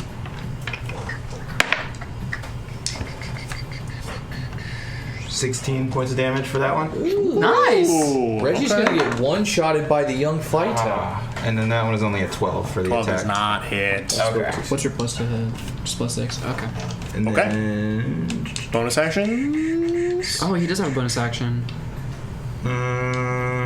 Bonus action, sir. He said he's covered in fire? No, he looks He like was he's been burned. burned. Oh, like he's been From burned. last fight, yeah. Okay.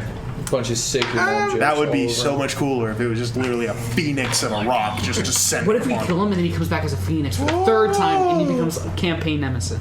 I am going to No, the general. infuse my weapon with poison then. Okay. Ooh. And that is it for me. Okie dokie. End of TBD's turn. Fulgrim, you're up. Alright. How far away You have is so this much cool thing? stuff. Close enough for you to hit. It's a big thing. Smash in. It's a gargantuan creature, so. Okay. What? Um, Think like small size level. Like Oh, size. geez. So Smaug is on the front gate of this dwarven. Kinda, yeah. Activate the Stone Guardians. I mean, and Smaug is like relatively small compared to like some of the other dragons but that's neither here nor there. But yeah, That's why he had a pretty big. That's why he had a complex. alright. Well, I'd like to. He thought he was average, but really he wasn't. They use, wouldn't kinda- play the dragon games. I'd like to use Divine Smite. Yeah, you can use that if you hit, so go for it. Alright. Right.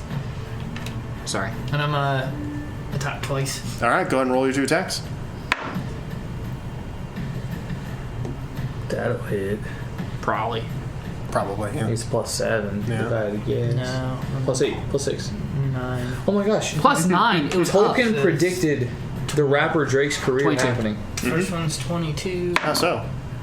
That's correct. I don't know. He described Smaug as a fire drake from the north. Ooh. Second one is. Drake is Canada. from Canada. Yeah. Yeah. First Spitfire. one's 22, second one's Spitfire. 21. Yeah, both hit. So go ahead and roll your damage and add your smite Way to go, to as many as you want.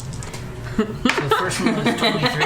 Oh, damn. Plus that's a The 10. last one that I have was Sorry. actually one for Drew. Are you talking damage now? I'm confused what's going on. Yes. This is So 23 damage on the first hit. That was with the raining Paladin. smite. With Raining Smite. Gotcha. Head or something And then yeah, that's the on second there. one was That's on where? the 16. No, There you go. I have a list of 16? All right. that I Bang, bang. Funny. Oh, wait. Does it bring you joy? Yeah. Paladins are really good at a good what idea. they do. Yeah, just unleashing hell upon this thing. Great. Love it. All right. Only Does that end violence. your turn? And just close it for people. All right. End of your turn. Zeph, you are up, sir, with Kenneth on deck. It's awesome. Thanks, Michelle. Okay. So Zeph, Yes. seeing. Why are you this- talking like that? No, this is Drew. This is Drew talking about Zeph. Oh, okay, you started with Ziff. Yeah. Yeah, okay, fine. Whoa! It's that rock again. I'm gonna do something cool. And he just turns into, you see his body change shape. He bends down. He seems to get much larger, like 2-3 times his size. Ooh. As the scales on his neck and head kind of bristle out and elongate and turn into this mane, this beautiful mane. So this pearlescent, almost glowing white lion. Ooh, a liger. Yeah, it's right. No, just He's a fine. You're a Lizayan. You're like A lion. you're like a lasagna without all the birth Yeah, defects. it's a giant lasagna. all dominant. No one traits. talks about that. No one does talk about that terrible, terrible crossbreeding. And he kind of like slow, like jumps up. You know how lions jump up on things. Yeah. Like jumps up on a plinth or something like he's just that. And he looks at it, and then his back kind of like you see all this movement in him, and his mouth opens towards the rock, and he shoots out his what? Your beam? I'm sorry, what? His breath weapon, his radiant breath weapon. Nice, As he roars. Nice. Do the roar. Do the roar. Do the sorry. roar. I sure, yes, I shouted. I want you to do the sound of a roar with a radiant of a beam lion's coming out. Of a lion's roar? Hold on. All right, Gotta practice all right, it somewhere. okay, everybody. Calvin's running around. He's getting He's a coming back. prop. Here he comes. It helps. Here he Listen. comes. Well, let's see. Oh Action. yeah. Oh, nice. Well done. Paper towel's Well done. worth it. Yeah. That was good. That's what he calls sex Now say pants. you were born in the darkness. Well, So he's got to beat a dex Molded by it. save of 12. yes. That's from Anchorman, yeah. It's better if you do it. 12. It's a real panther. 12 points of damage. No, beat a 12 dex. Dexterity saving throw. It's a natural 19. -8 though, because he's not dexterous. 0. Bean. Sorry. He's also proficient in dexterity for some reason. I don't know why a rock is. Oh wait, Applies. you were shooting at the rock, so it doesn't have a dex save, so it just hits rock and just like shatters. And I'm kidding. I was gonna say he just hit a chunk of rock. For 9. Wow. Half of 9. 5 points of damage there. You just psychic damage Alright. to the DM. Does that end your turn? Yes. All right, Lion Zeph. Kenneth, you're up. All right, let's go. Excuse me. All right, Hunter's Mark. Easy peasy. Sure. Gonna do that. Yeah. Gonna use a All right, legendary I'm reaction to bad. forego that. I'm kidding. Okay, all right. You save all of them for Legendary. Michelle's turn every time? Nope. He is First legendary is in my heart. 21 for the first one. Hits. Okay. Second one is another 21. Hits. All right, sickening. So that is 10 plus 8, 18, 20 points of damage with that. Nice. 20 There you points with your rifle. That is my turn. All right, as you fire your shots, striking the beast, it is now the dwarves' turn. As the dwarves immediately begin to assemble themselves now that they have been dismantled by this creature, you can see many of the king's guards begin to unload crossbow bolts. A few of them even pull out what looks to be variations of Glyph and Chemist's firearms and begin to fire shots up into the air. And you can see that Nineveh has placed himself in front of the king and the prince and has begun to cast some sort of a spell as he... Okay. As they're going to go ahead and... Calvin, I just want you to notice who's not playing with food at that table. Yeah, that's fine. I'm sorry, back to you, Cal. You're good. No, you're good. You're good. Until now. Yep. Yep. And yep. All right. So all of those.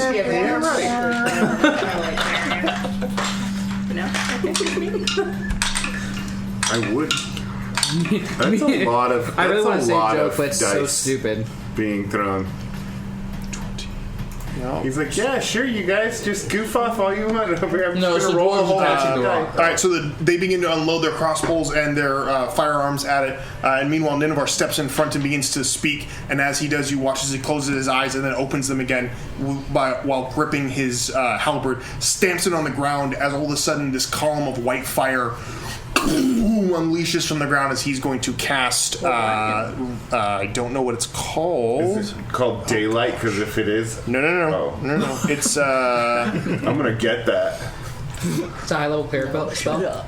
do what? Is that a high level cleric spell? It's Firestorm. Multi-heal? Firestorm is way bigger than that. Can I get that? Pillar of Dawn. Firestorm. Wait, was that Curse of Warrior reference? No, that's a druid spell. Wave invisibility. We don't. What is that cleric spell? I don't know what it's called. But it's like the column of like fire. I don't remember what it's called now. Divine something? Pillar of consecration. No, What I feel class are we terrible that talking? it's a cleric spell. Well, you better figure it out because you gotta do the damage. Yeah, I know. Hold on. Oh, call lightning. What's that? Call Lightning's a pretty cool spell too. You have to use your rotary phone. I thought I pulled it up, but Firestorm is not the right spell. Do you know what level it is? Hang on, let me look. I'll look for it.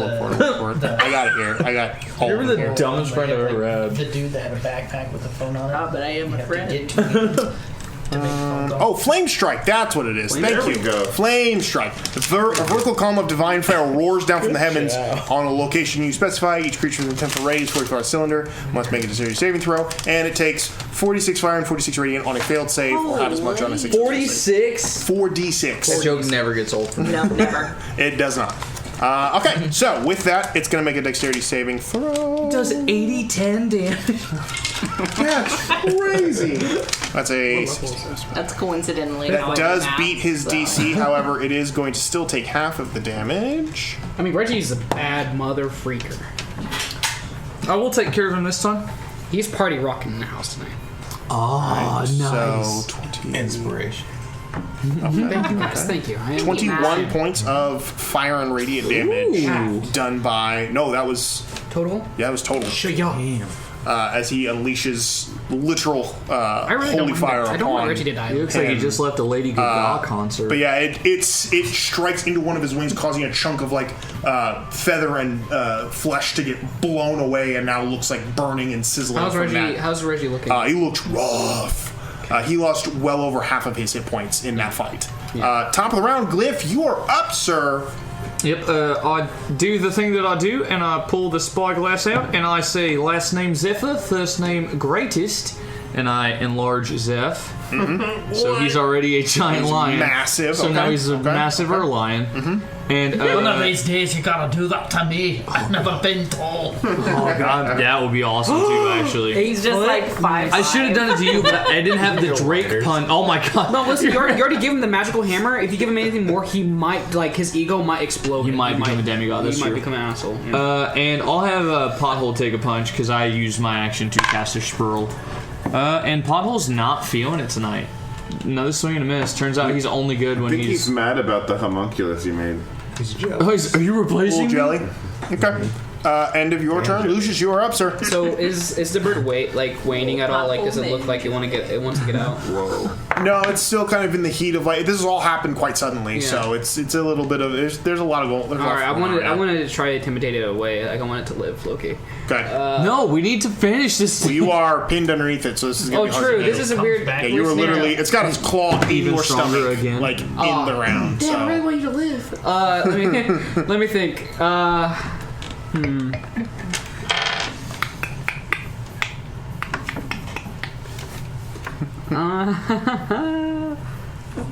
come on, Warlock. What are you gonna do? Can I do another one? See, there's another rapper reference. No. Damn, I wish. Thank you. I wish I could upcast this inflict wounds, but I can't because it's not in my class. Don't you have that feature once a day that you can do it with? Yeah, I can do it once a day. But it's still just 3d10. Oh yeah, you'll probably run into another situation today I'm gonna bonus action. Yeah, there's gonna be another time that you'll have to inflict wounds. For sure. I think he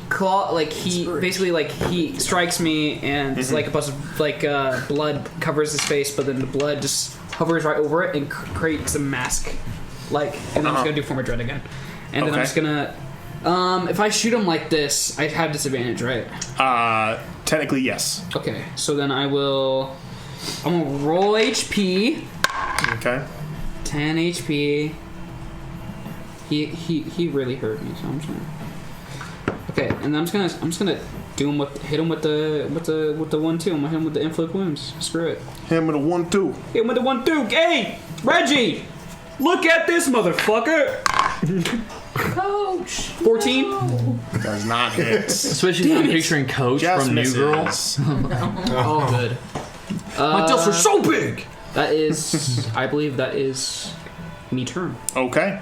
It is now the Rock's turn. The Rock is going to go ahead and attack the dwarves again with one of its attacks. When did Dwayne Johnson get here?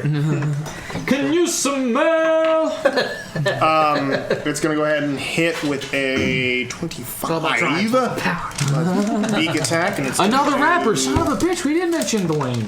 Just bring up Tech 9 or something. I don't know. 30 points of damage with this beak attack on the dwarves. Again, crushing a bunch of the King's Guard and other individuals. It's going to make a talon attack with its other talon, because that one's currently pinning you. And it's going to go ahead and swing for... Who is the biggest thing? Zeph is. Zeph is the biggest creature here. So he's going to go ahead and roll for that. That's a natural 19 to hit. What color is the rock? Black. It's like black feathers, almost like dark blue, almost black feathers. This looks epic. It does look really cool. That totally hits. I don't care who I say. For sure. Any form, that hits. That's 20 points of slashing damage, and you are also grappled now. But lion HP first. You get hit. The lion gets hurt before you do. What is the making me bigger? Yeah, does he get to make like a strength save? He can make the save afterward. It just is an automatic grapple. No, but what is the... You enlarge me. What are the implications on my stats? Gives you advantage on some stuff. You have advantage on strength checks. Yeah. And it gives you a buff to some of your hits. to damage. Yeah. Advantage on strength checks and strength saving throws. Weapons enlarged. Additional D4 damage. Yeah, so you can make a strength save to break out of this. HP stays the same. Yeah, HP doesn't give you more HP. Okay. End of its turn. Tabidi, you're up. That was 20s. Right? 20 points of damage, yes. With Fulgrim on dick. On what? How much HP does a lion have? 26. That is something we cannot say with... Deck. Yes. Coming soon to HBO Max. Fulgrim on dick. It's pay-per-view. I'm gonna Sat and spend you wee bastard. Quit, we're sweating. You can get that.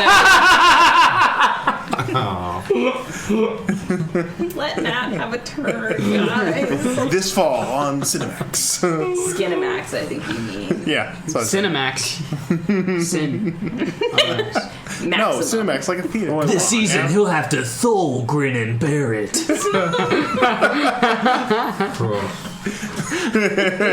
Coming soon. To get that episode, you'll have to go onto our Patreon. What are you doing? Wow. Oh, okay. Yeah, what are you doing, Tabidi? You're up, dude. Yeah, so I'm gonna breath weapon again. Of course you are. Yeah. Dexterity saving throw. Yep. Only a 14. Oh, that still saves. All your deck jokes are really coming in handy. Are they really? Coming in handy. Thanks, Drew. That was funny. That was good. We do have children that listen to this. Huh? Oh no. Sorry, Addy. Why? No, what did you talk about? You said coming in handy. It will It will become Those jokes will in handy. come in handy. Okay, That's true. Jesus. Guys, this really dwarfs the issue. It will really come in handy. 9 points of damage 9 points of damage. Thank Drew, you. get yourself for my together. first attack. All right. Wait, Second it's attack. not me, it's Second everyone. attack. Ooh, 22. 22 hits. Yeah. So then Fulgrim, you're up. Or you're gonna be 7 points. Ooh. Plus the poison. Yo. Ooh. Another 4 points of poison damage. Woo! And then I'm gonna use another psionic energy thing for another psionic strike. Nice. Take him. Tag him in. Destroy him. Just another 4. 4 points of damage. There you go. All right, so unleashing a bunch of psychic damage to this creature. Fulgrim, you're up. With Zeph on deck. We're just gonna keep swinging. Swing away, my young son. Swing away, Meryl. That's gonna be a 23. Hits. Nice. That's gonna be a 26. Hits. Do your damage. 10 billion damage. All of the damage. Why does the rock hate us? Yeah. Because we can smell it. Zeph, can you ask him? Talk to the rock. It's like, what's your problem, bro? It's gonna be 11 points of damage altogether. 11 points of damage. Not bad. All right, end of your turn, Zeph. Okay, so Zeph. Lion Zeph. Yeah, Lion Zeph being just struck. What did he get him with? You are grappled. Oh yeah. So you're not restrained, which means you can't do anything. But you're grappled, which means that you can't. Your movement speed is 0, I believe, is what the. Oh no, target is restrained. Speed becomes 0. Attack rolls have advantage. Creatures' attack rolls are at disadvantage, and you have disadvantage to take your save throw. So you can still move like attack, But they're at disadvantage. but they're at disadvantage unless you try to break free. But that becomes. Oh no. I believe that like. I got is your you. action. Okay, yeah, go for it. What do you do?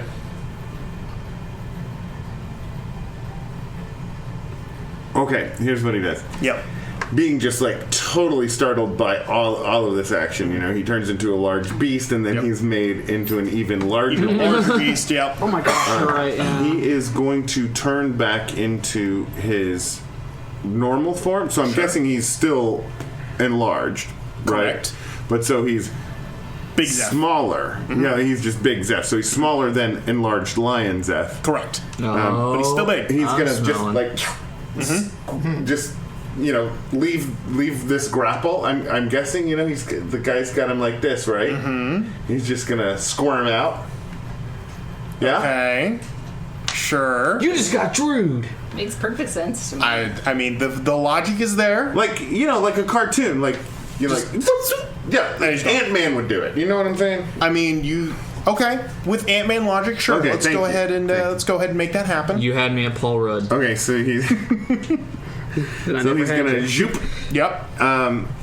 drop out, and then More like Paul does. Did you actually? Okay, so did you actually tell him to No. find out what? Okay, I tried to inflict- I tried to kill him. That was a joke. Oh, okay. No, because there's a claw in my stomach, so I was like, my character would probably try to defend himself. Okay, gotcha.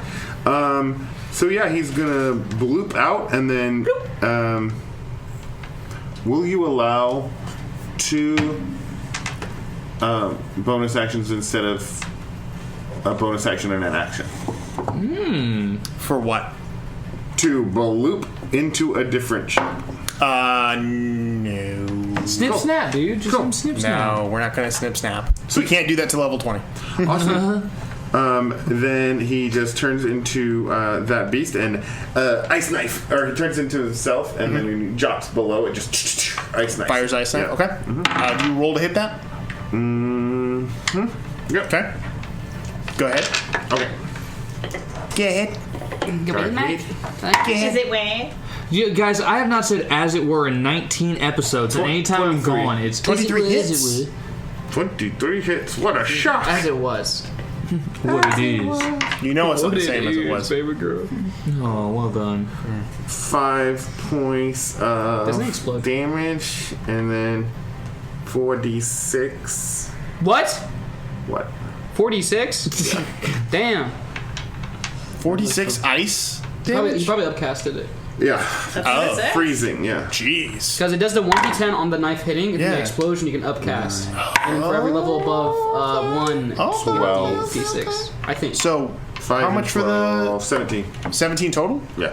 Do I have to save? Do I have to roll a save? No. Because, Zeph, how are you going to do this? Yes! Right in the cloaca. Oh Nope. God, Reggie! This So is here's how it's that. actually going to happen. Okay, no, wait. Was he grappling me with his Ice with, needles with in an your arm? bunghole. With the claw. Okay. So in that case, so he's holding it up like that, or He is, was. is It was kind of like pinning he was me on trying the to ground? pin you to the ground. Yeah. Okay. Yeah. So he's just gonna like just squiggle out and then just right up underneath this thing's head. Just As you fire up the ice knife, the rock turns its head at the most unfortunate moment and catches the ice knife right in its good eye. As it sinks in and shatters, you watch as chunks of frozen eye shatter outward. As it flails its head in pain and frustration. It takes a couple stumbling steps back before it hits the wall of the stone gate and starts to like crumble to the ground. And as it like struggles to like right itself, you immediately watch as one of its wings crunches inward and the other one gets cleaved as both of the stone guardians have ejected themselves from the column and are better now late than never. just beating the crap out of this thing, bringing it down to its unfortunate end. Reggie the Rock is no more. You guys are initiative. As the dust kind of settles and you hear like shouts and like all kinds of like stuff going on, you can see the king is immediately attended to by several individuals, and you can see that like Nineveh is like running over and beginning to cast healing spells left and right. All kinds of stuff as you all kind of regather and kind of catch your collective breath. You have a moment before another healing type individual runs over and gives you a cure wounds. He doesn't need to give me cure wounds. It's mostly just for the giant hole in your stomach, but there. Oh, which is fine with that. Yeah, we're gonna give it to you. I'm not the opposite of a bleeder, you know. Kelvin. Oh my God. So you take 6 points of healing from somebody who healed the giant hole. Points of healing. You take it. Yes. When as he sees this other people being healed, can Zeph turn back into the lion form that got injured so that it can be healed? That's not how that works. They come over and begin to heal you as well. I just imagine you're like, He supposed to be a lion for an hour. I can't blame him. like a sad cat. So can Lucius do something real quick? Lucius will go over to where Reggie the rock lies Isn't how it works. and like puts his hand, like a work. single bloody tear runs down his cheek, and as he caresses his head, he grabs the back of it and rips out a couple feathers and put it in his bag. Smart. Weirdo. As the rock is drug away from the stone gate and the doors begin to reassemble themselves, you see the king is like speaking to Nineveh and then like turns to see all of you standing there, and he looks at you all and not only have you saved myself, you have saved my son. Who is very young? Young in human terms, yes. But Okay, alright. for this I am forever grateful. We must speak more. Myself and your group. Please, enter the City of Kings. And as he says that, you hear the gates resume their opening as the gates swing open and you all begin to step into the large under-the-mountain city of Hofka-Sinjun, the City of Kings, to see what kind of thankfulness King Greymore has to offer you guys. And that is where we will pick up next time, with you guys entering the city truly to see what lies there for you guys. Congratulations. I'm gonna craft some. You have made it to I'm gonna get Hofka-Sinjun. some We'll see what the king grants you guys as recompense for all of your good deeds. I really need money, bro. I really need money. The first time ever that your character's been like, just money would be great. Yeah. Well, be sure to be here next week because you are, if everything goes well, there's some money coming your way. All right. So, but thank you guys so much for playing. Thank you guys so much for listening. We'll see you next time on the Wild Magic School Bus. Good night, everybody. Good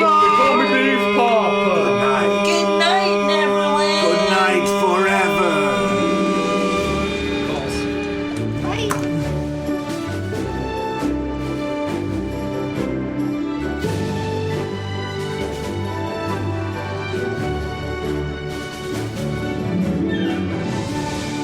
Thanks for listening to the Wild Magic School Bus. I hope you had as much fun listening as we do making this for you. You can catch new episodes each Monday on whatever podcast platform you use.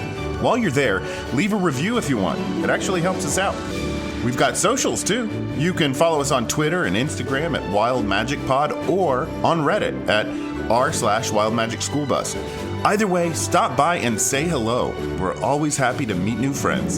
See you next time.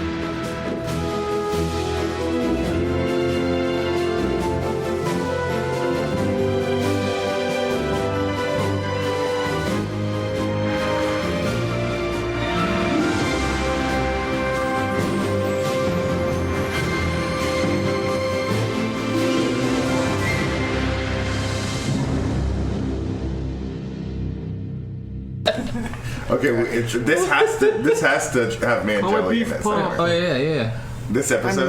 We're gonna go to a tavern. I'll ask for some man jam. Is that where you came up with that giant jelly? blob that had a bunch of humans in it? Just man jelly? No!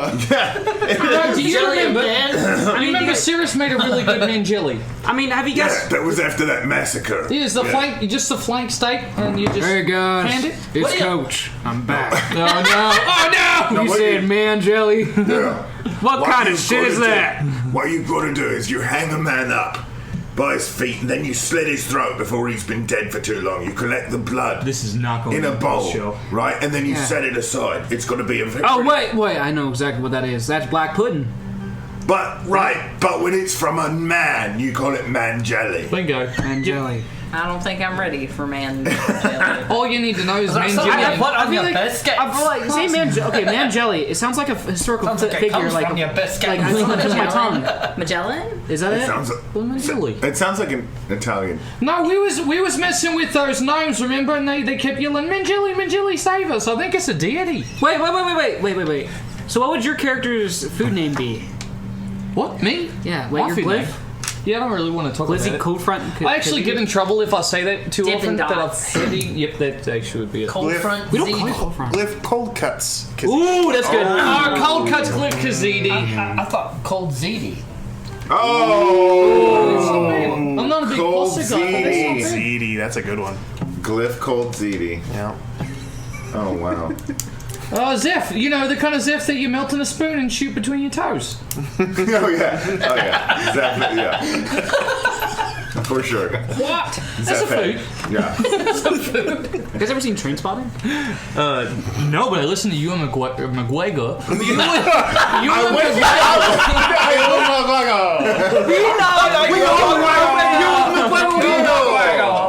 McGregor was on Smart West podcast, and he talked about it. It sounded really good. I've never seen it. It's really good. Okay, I'll watch it. You've never seen Trainspotting? I've never seen Trainspotting.